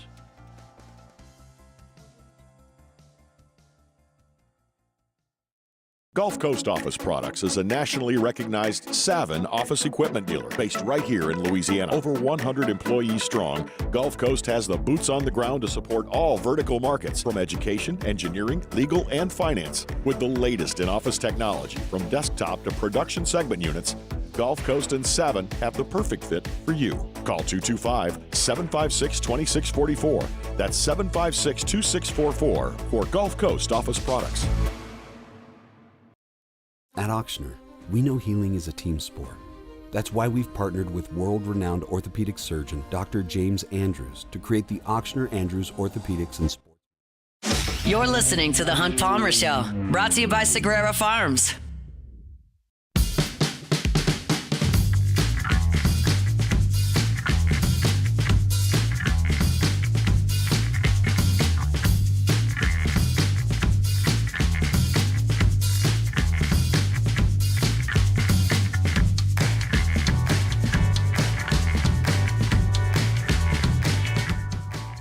Glad to be back home from Omaha. I know another guy who's glad to be back from the nation's heartland, but enjoyed our time up there. Chris Blair, the voice of the Tigers, was on the call for national championship number 8, second baseball national championship for Chris. Joins us now on the Jim's Firearms Hotline. How are you, sir? I'm doing great, man. It is great to be back home, but you're exactly right, man. That was an absolute blast, the 12, 13 or so days that we were up there. And I want to publicly thank you for stepping in for the first 2 games. You did a fabulous job, as you always did. We had a ton of fun. And, again, just a lot of memories. And congratulations to Jay and the Tigers getting it done. Yeah, it wouldn't have been a 2025 LSU trip without a brain delay that cut a game in half. But we got it done, and I appreciate you for having me up there in the booth. It was a thrill for me. It was awesome. This one, a lot of folks are talking about the contrast between this one and 2023. Do you see them as different as most do? Yeah, I do, and I think you and I have talked about it, and I probably mentioned it to you at some point in that rain delay last Monday. But, in 2023, again, if you look at a college baseball season, and I'm the first to believe and subscribe to the fact that winning it all in that sport is very difficult. Now, I get it. It's difficult in all sports, but just the gauntlet, the season, all of that. So in 2023, Hunt, I felt like we had more known commodities, meaning, okay, we know what these guys can do. And I think Paul Skeens, as great as he was, may have been the one guy that we were like, let's see how this works out. And, that shows you what we know. But it almost was as if they don't get to Omaha, it might be a disappointing season, just simply because they were so talented and they were so experienced. And I don't know that I ever felt like that with this team. Not that I didn't think they had the capability of doing it. I just thought, it's going to be tough to do it. I mean, the SEC is absolutely loaded. It's going to be a grind to get through the regular season conference schedule. And then, lo and behold, chances are you might run into an SEC team somewhere along the line in the postseason. So that's how I compare and contrast the two, Hunt. And, again, none of that's scientific, none of it's fair.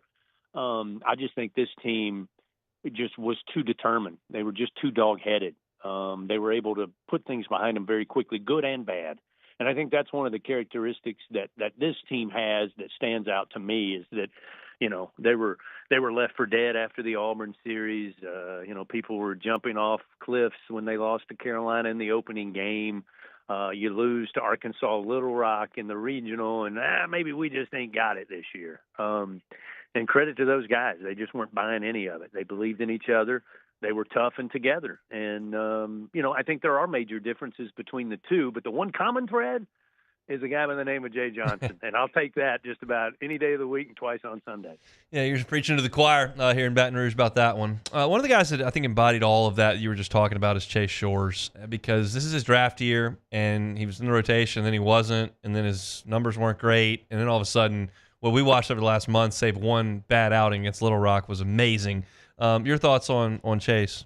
Yeah, he's one that I've talked about all week long, just simply because, again, when you ask me to describe this team, I go back to the known commodities of 2023, and they were certainly guys who pulled a Chase Shores. I mean, we were all joking in Omaha, the Nate Ackenhausen of the 2025 College World Series. But to me, it just shows the development. And that's something Jay talks about all the time, and it's not just lip service. I mean, it's something that he and the staff are dedicated to, and it's a matter of going and finding the best players in the country, which they've done a tremendous job doing. But that's not when the work is over. That's just when the work begins, trying to develop these guys. And the job that Coach Yeski and this entire staff did with Chase Shores, to watch him go from a guy that I think, honestly, if we look within ourselves, middle part of the season, we were always nervous when he came in because we knew the stuff was good, but is it going to be on? Is he going to be consistent? All of that was, I was thrilled and excited to see him come out of the bullpen. And I don't know if I'm the only person that felt that way. But you're right. Over the last month plus, I mean, he was sensational, and credit to him for the work he did, and credit to the staff for developing, because it'd be great to open on February 14th or 15th every year and have a team fully matured and fully developed and go 56-0. I just don't think we're going to see that. So the fact that we can watch these teams get better and see these guys when it really matters step up tells me all I need to know that LSU baseball is in very good hands.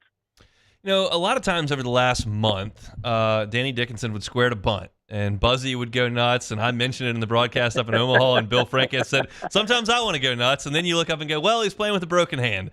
What does that say about him and his level of play playing through that? Yeah, I think he's another great story. I mean, I know that we spend a lot of time, and probably deservedly so, talking about the transfer portal and nobody stays and everybody's moving around and all of that. To me, when I look at a guy like Daniel Dickinson, who has done nothing but put in work for the game of baseball, and then gets to an opportunity at LSU, the premier program in the entire country, and then plays as consistent as he did throughout the season. And then, oh, by the way, we find out that he's got a broken bone in his hand that he pretty much played the entire postseason with. I mean, again, tough and together. I mean, I don't know how you sum it up any better than that. It's just two words with an and between them, but that's exactly what Daniel Dickinson. Again, it just I got to go get it done. Team needs me. And if I got to lay down a bunt, I'm going to lay down a bunt. And sometimes I'm going to do it because I think I can beat it out for a hit. Yeah, and he did twice in Omaha. Just an amazing effort. Bear Jones, a guy that will now kind of leave his legacy, which I've argued in favor of. I think it's incredible to look at him statistically now with 2 titles. You got to watch his whole career. What do you think? No, he's incredible. And I tell you, last night it got me a little emotional. I was in the studio on campus making sure we got the audio feed out to all of the stations. And so I wasn't at the box, but I was watching. And his talk or his speech or his comments to me really, I don't want to say changed my opinion, but it really hit me that this is a guy who's very thankful for the opportunity. I think his parents, who I've known of his dad for a long time because of his tenure as a very good football player at Georgia Southern in George, but he and his wife, I mean, for Jared to say, look, I wouldn't be here without starting with my parents, traveling me all around the state of Georgia and the Southeast for travel ball tournaments, Coach Johnson and the staff here for believing in me and challenging me to get better. I just thought what he said just sums up everything you want about your athletic department, everything you want about your baseball team or your football team or your, women's basketball team. You want players to have that type of success, Hunt, and still understand that there were people who helped you along the way, because I think that turns, Jared's going to have a great baseball career, but when that day is over, Jared Jones is going to be a great human being and a great citizen. And that with all the hits and home runs and RBI and all that stuff, that's what I'm most proud of for him. And I thought he encapsulated that last night. It was cool to see a guy do exactly what he envisioned when he made the decision to come back to LSU 11 months ago. I thought that was incredible to watch over the course of the season in there in Omaha. Last one here, Chris. I appreciate your time. One of the staples of the Jay Johnson era has been coaching turnover, because guys have moved on to Power 5 head coaching positions. Right now, it kind of looks like the staff's going to run on back. How big a deal is that, and how much fun has it been to watch these guys go to work?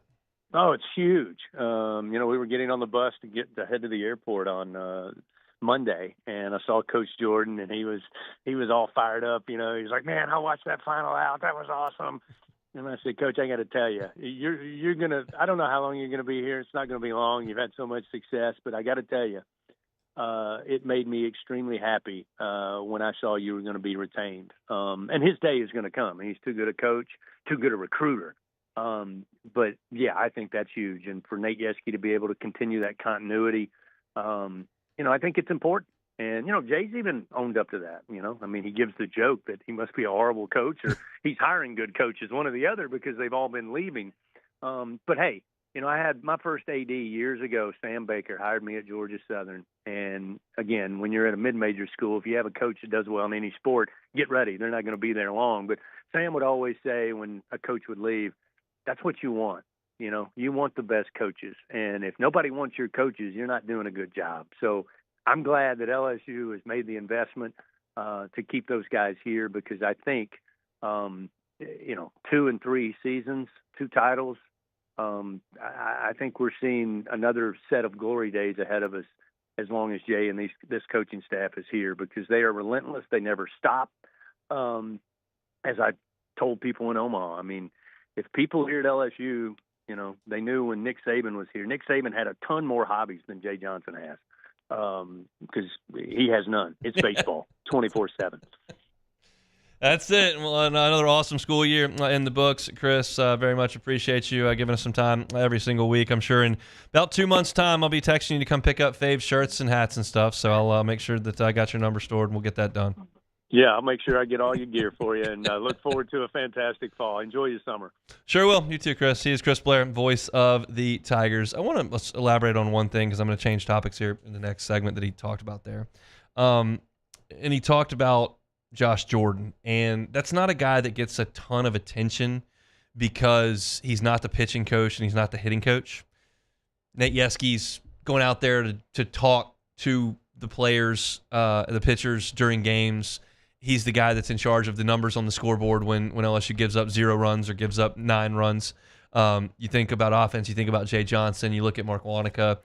Josh Jordan is the third base coach, which is a fairly public position, but he's the recruiting coordinator, and he's just a great baseball mind. He's great working with the catchers, but no one pays attention to the guy that works with the catcher's defense very often.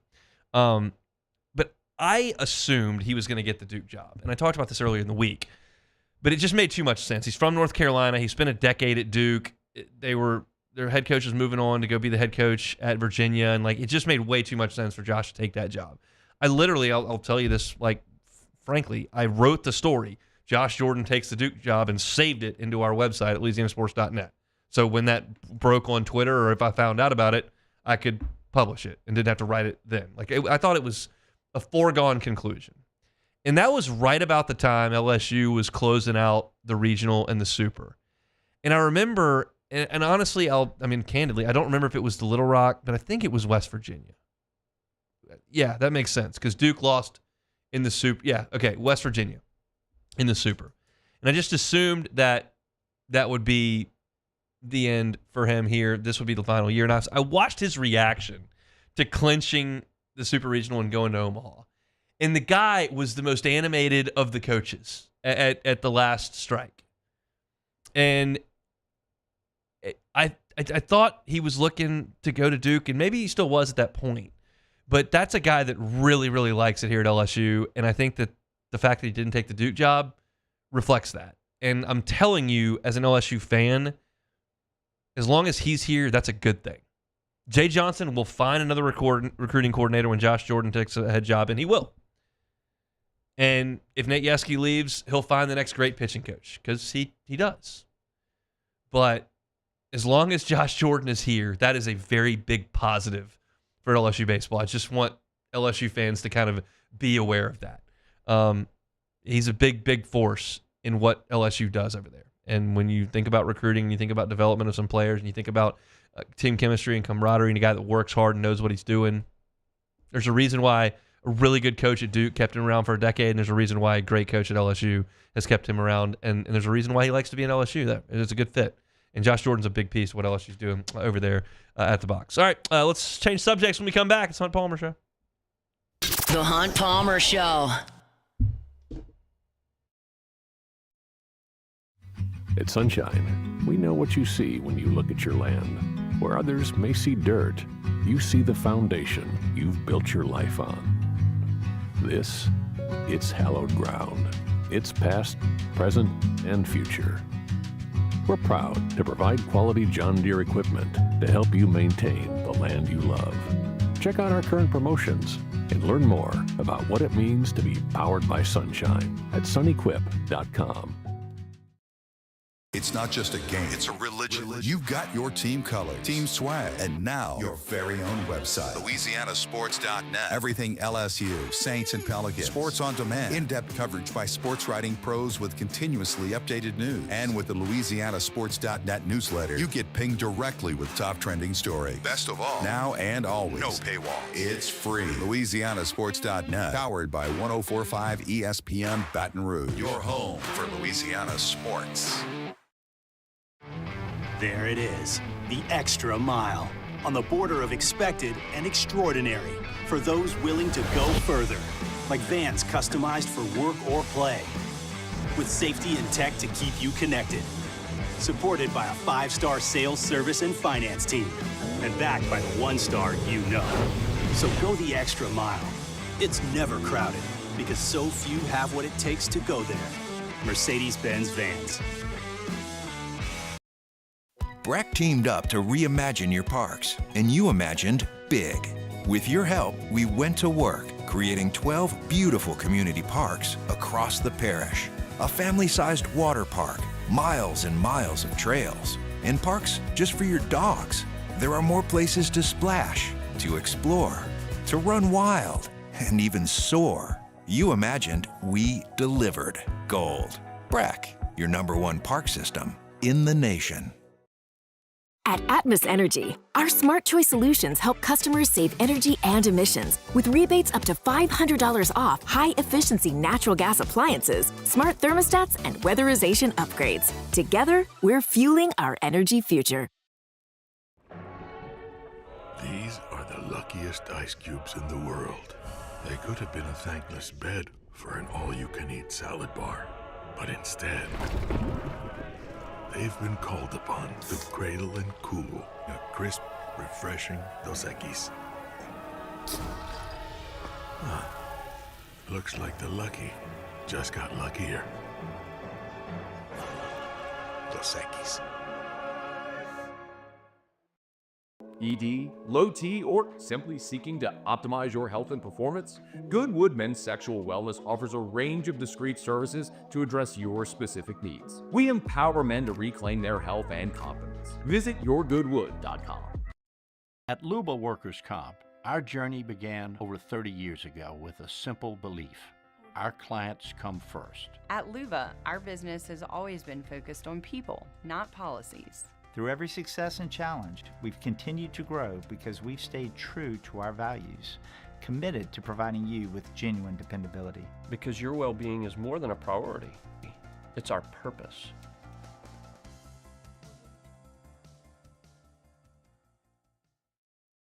Flight by Yingling is raising the bar by crafting the next generation of light beer. With only 2.6 carbs and 95 calories, this is premium refreshment 6 generations in the making. Flight by Yingling. Raise the bar.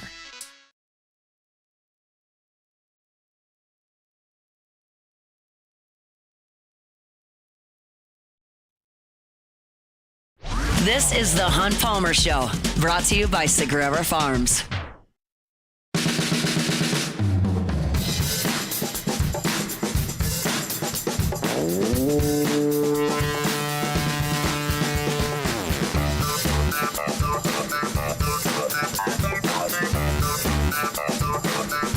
Thursday shows brought to you by Sagrera Farms Premium Angus Beef. Every single cow there at Sagrera Farms is a process. It's a 3-year journey. It's genetically mated to create the finest in beef, top 1% in America. They're raised on grass, finished on grain, aged 35 to 45 days. And they've got animals up there right now that are ready for you to have for this summer season of grilling. Steaks, fillets, ribeyes, strips, flanks, all that. Also ground beef that you can put in the freezer and have incredibly high-quality ground beef for months at a time that's been in your freezer thanks to the folks at Sagrera Farm. Sean is incredible at what he does. He's passionate about it. You can get that from 2 seconds in talking to Sean. You just got to give him a phone call and go up and see the farm. Go check it out. I'll give you Sean's number here at the end of this segment, but go see him and take a look at the product. Don't you want to know what you're buying? Isn't that sometimes in question when you go buy your beef? Take all that question out. Go up to Sagrera Farms, get some of the finest beef in the country in the top 1%. Bring that home to your freezer and make sure you've got that. So whenever you're ready to put burgers on the grill, whenever you're ready to grill a steak, you want to do tacos, the flank steak, whatever the case may be, you've got some of the finest beef right here just outside Baton Rouge. So call Sean, 225-719-1723. Again, that's 225-719-1723. Say, hey, I heard about you on Hunt's show. I'd like to come up to the farm and check out the beef. He'd love to have you. Sagrera Farms are bringing our Thursday shows each and every week. All right, Ross Jackson is just doing incredible work at LouisianaSports.net right now. It is the slower season for the NFL. I'm hesitant to say that there's ever a significantly slow season with the NFL. It's just a monster in our sports culture. But this is the slower time. And Ross is still churning out incredible content every single day at LouisianaSports.net. And one of the pieces he put up just a few hours ago was talking about linebackers. And I'm fascinated personally by the Saints' future at linebacker because the present and really the future for a long time has been Demario Davis. And he still hasn't, completely fallen off a cliff. Is he still the best linebacker in the NFL? No, I don't think he is. Is he still a really good linebacker? Yeah, I think he is. But his time is coming, right? Like, Father Time is undefeated, and Father Time will beat Demario Davis. And my opinion is, I'm not saying it's a fact, my opinion is that Demario Davis will not be on the next great Saints team. That's my opinion. And the question becomes, like, who starts to take some snaps and take some steps along with Demario Davis? Pete Werner has been solidified as the second option there at linebacker on the inside. But, like, who's next? And that's what Ross kind of dove into today at LouisianaSports.net. And the first name he points to is one that I'm hopeful for, and that's Danny Stutzman.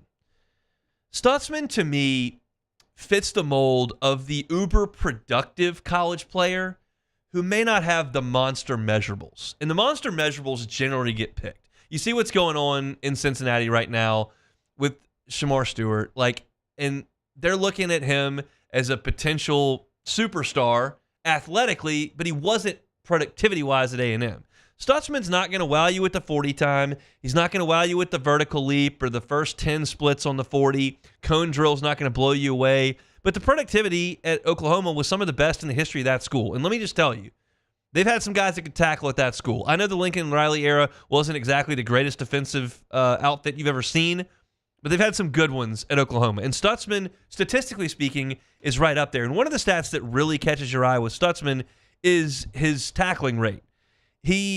You're talking about a guy who is about 12% on missed tackles at the college level, which is what Demario Davis and Pete Werner have been in the NFL.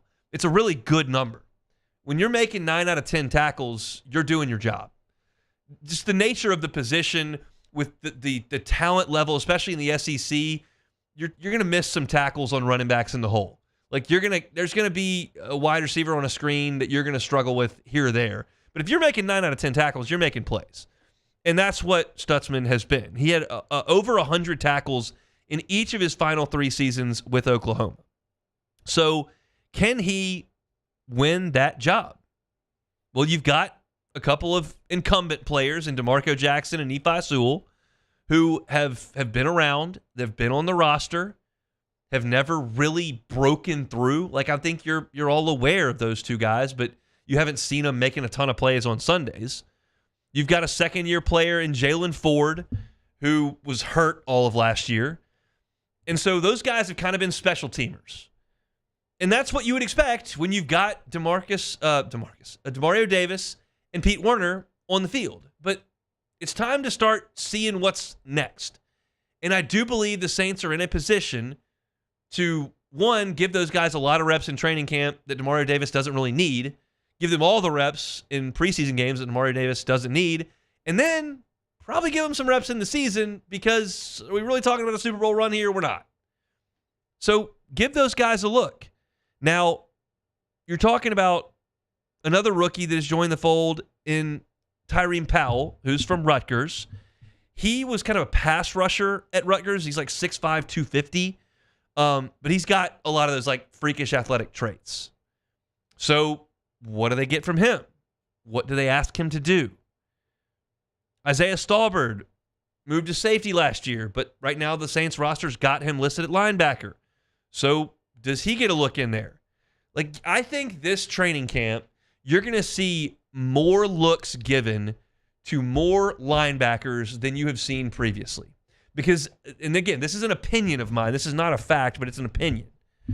I think the staff knows, okay, we need Demario Davis in this locker room. We need him on the field on the first Sunday of the year. He's a big piece to helping us create a culture, because you're not going to find a better pro than Demario Davis. And all that's very positive, and Demario Davis is absolutely starting linebacker on the Saints team, and he'll have a great year. But there's got to be an eye, even if it's a wandering eye, on the future. And you've got all these guys who essentially have proven nothing. That's, if I'm going to paint in broad strokes, like, they've proven nothing. So it's time to start seeing if they can prove something. And so I'm very interested to see what that looks like in training camp and who can win that spot.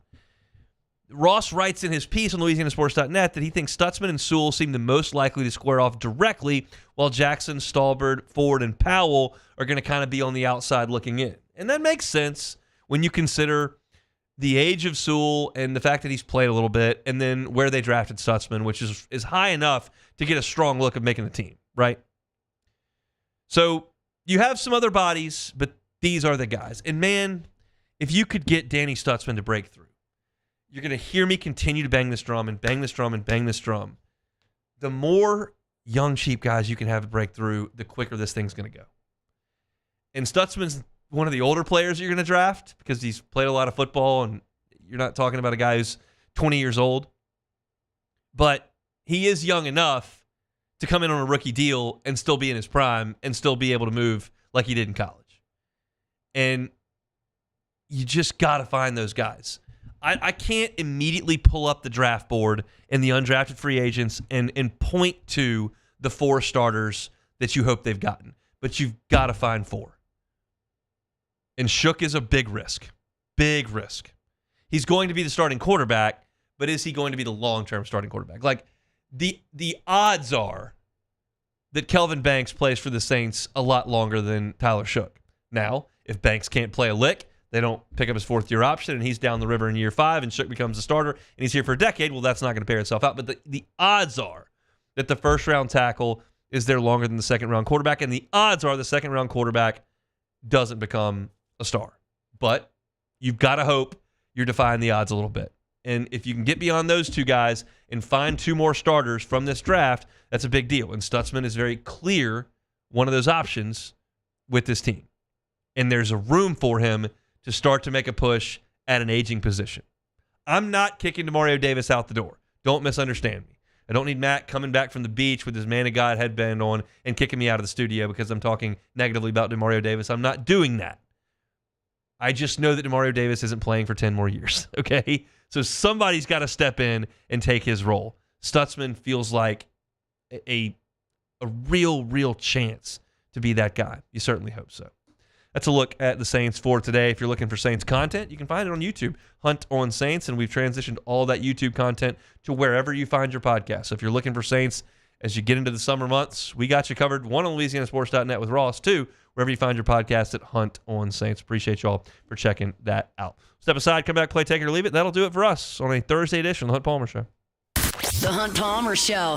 Genesis of Baton Rouge. GenesisofBatonRouge.com is that website. Every car that's on the lot is online at GenesisofBatonRouge.com. Every single model on the line. All of them. Every car comes with an IHA top safety pick. Some of them come with top safety pick plus. Genesis has one of the safest line of vehicles on the road. And I know that's so important to so many people who are purchasing a new vehicle. You want that stylish ride, you want that comfort, you want all the bells and whistles that come with the brand new car, and that's understandable. Maybe you want the room for the car seats, maybe it's just you and you want that sleek sedan. But everybody wants a safe vehicle. And Genesis can guarantee you that. Go ask them about it at Genesis of Baton Rouge. You can find them airline at PQ, chat with one of their brand ambassadors over there, and get the full lowdown. They'll get you behind the wheel, whether that's at the dealership or they come to you for a test drive, and you'll see the difference. It's a luxury brand of vehicle at a reasonable price. It's Genesis of Baton Rouge, and you can find them online at GenesisofBatonRouge.com. Family owned and community driven. Service Chevrolet Cadillac, a legacy you can trust since 1972.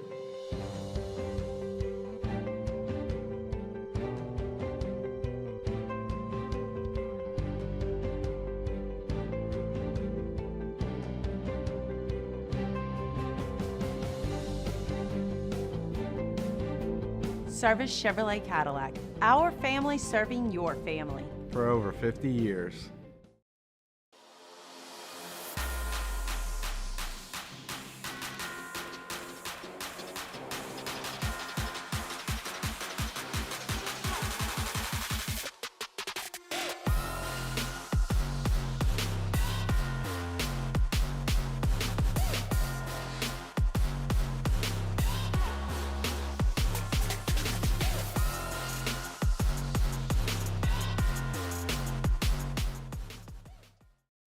Man, age is just a number. Don't let it dictate how you feel. Goodwood Men's Sexual Wellness has anti-aging services that can help you look and feel your best. Visit yourgoodwood.com and discover a renewed sense of vitality. At Sunshine, we know what you see when you look at your land. Where others may see dirt, you see the foundation you've built your life on. This, it's hallowed ground. It's past, present, and future. We're proud to provide quality John Deere equipment to help you maintain the land you love. Check out our current promotions and learn more about what it means to be powered by sunshine at sunequip.com. These are the luckiest ice cubes in the world. They could have been a thankless bed for an all-you-can-eat salad bar. But instead, they've been called upon to cradle and cool a crisp, refreshing Dos Equis. Looks like the lucky just got luckier. Dos Equis. Gulf Coast Office Products is a nationally recognized Savin office equipment dealer based right here in Louisiana. Over 100 employees strong, Gulf Coast has the boots on the ground to support all vertical markets, from education, engineering, legal, and finance. With the latest in office technology, from desktop to production segment units, Gulf Coast and Savin have the perfect fit for you. Call 225-756-2644. That's 756-2644 for Gulf Coast Office Products.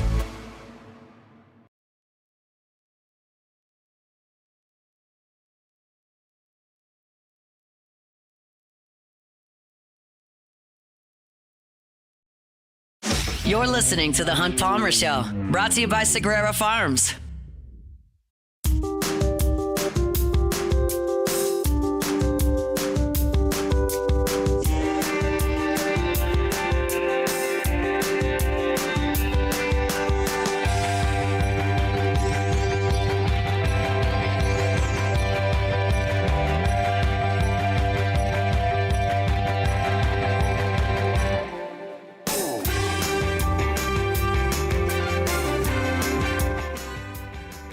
Fun show today on this Thursday. Chris Blair talking LSU championship.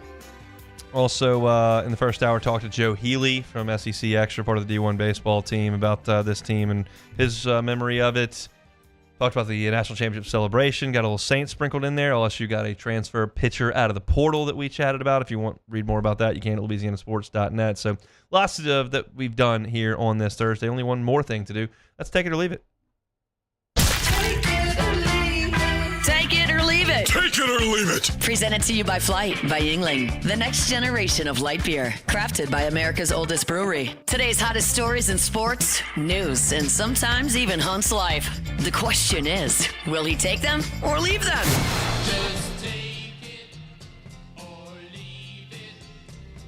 Oh, Yingling Flight, huh? Oh, yeah. It'd be Flight by Yingling. That's important to get to here. Next generation of light beer.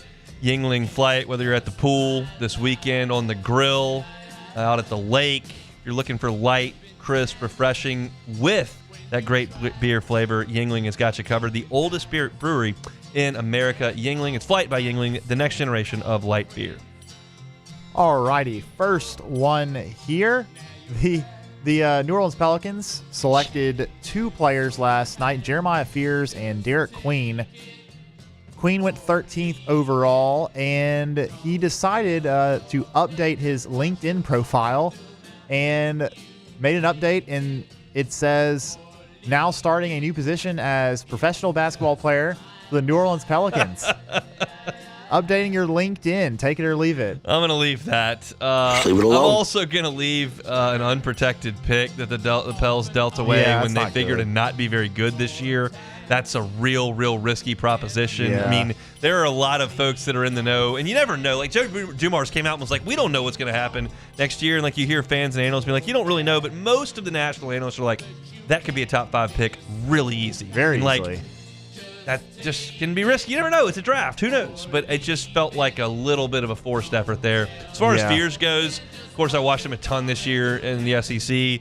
Quick, athletic, got some length, doesn't shoot it well at all. That's a problem, but you can develop that in time. But the Pels need a point guard, so hopefully Fears can be the guy. Yeah, I think he's going to end up getting some good on-job experience because they don't really have a point guard. DeJounte Murray is hurt and will be out for a long time. So those guys are going to get some run, and hopefully the Pels don't win the lottery next year. That would really stink. Next one here, Jacob Wilson, shortstop for the Athletics, not the Oakland Athletics, just the Athletics, has been playing some really good ball this year. He's hitting .347. And an article Jeff Passan wrote, Jacob Wilson attributes some of this success to Fortnite, the video game. He says, quote, kids are going to love this one. Parents are going to hate me. I'm a big believer in video games. It's fast decision-making strategy. I think that gets me ready for the game because when you're in the box, you have to process a lot. So there's some days when I'll wake up and I'll play video games and then I'll go to the field and I'll have a good day. Some days I won't play and don't see the ball well. I think it really helps me train kind of the decision-making that I have to make 6-7 hours later at the baseball field. Fortnite for baseball. Take it or leave it. I mean, I can't leave this fast enough. You've got to leave it alone. He said it, Hunt. He's playing really well. Be kidding me. There is .347, Hunt. Well, there's a lot of things you can do that require quick reaction. Why don't you go play whack-a-mole at the local arcade if that's going to help you hit 97-mile-an-hour fastballs? That's insane. That's ridiculous. You know how many gamers there are that rock at Fortnite that would stand up there and wouldn't be able to do anything? Okay, Hunt. They can't even catch a fly ball, much less hit a slider. We understand. I think everyone understands that just because you're good at Fortnite doesn't mean you can play baseball, especially at the major league level. However, he is simply saying that he does think that it helps him. Wrong. He's incorrect. Okay. He has misspoken. All right. I support him playing Fortnite if he wants to. I support T-Bob playing Fortnite. He's probably great at it. He went out to the celebrity softball game with Jacques and struck out, I think. So, I don't think that there's a lot of correlation there. All right. Well, look, I'm just taking the guy's word for it. All you can do is relay it to me. That's all I can do. And then I can shoot it down because it's a terrible idea. Yes, that's what you did. All right, real quick.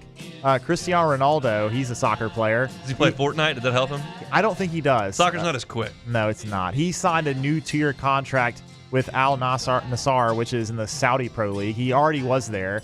He just signed a 2-year extension, which will reportedly pay him $400 million. Play soccer, kids. Take it or leave it. Leave it. Don't play Leave soccer. it Play alone. baseball. Okay. It's a great sport. Yeah. Greatest sport in the world. I don't think you're going to make. Well, you could make 400 in baseball, you to be honest. Play at this Fortnite, point. then you'll know how to hit. Then you can get $400 million. That's how you got to do it.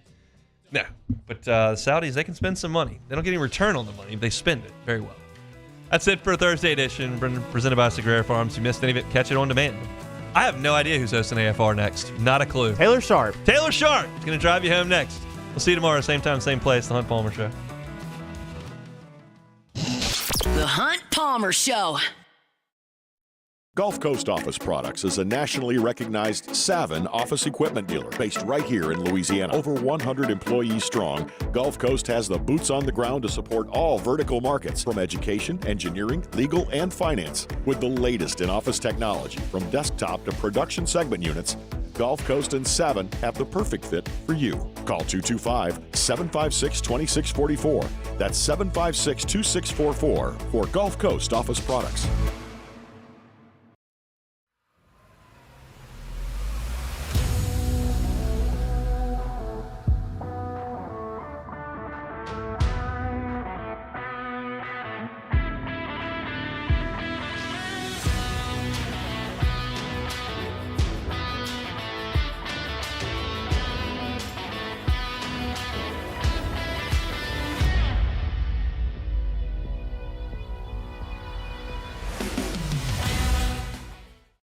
At Auctioner, we know healing is a team sport.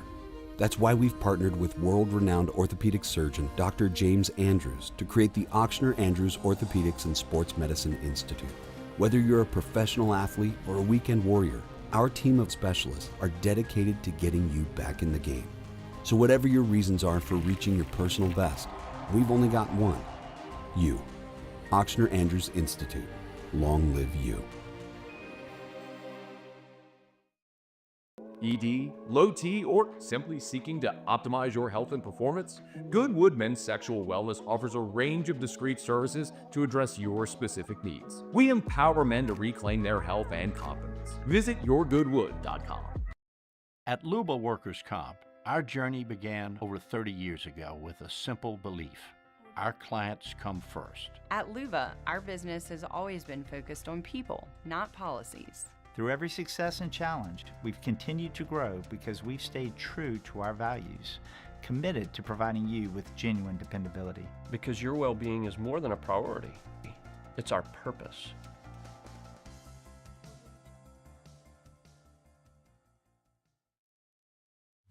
At Sunshine, we know what you see when you look at your land. Where others may see dirt, you see the foundation you've built your life on. This, it's hallowed ground. It's past, present, and future. We're proud to provide quality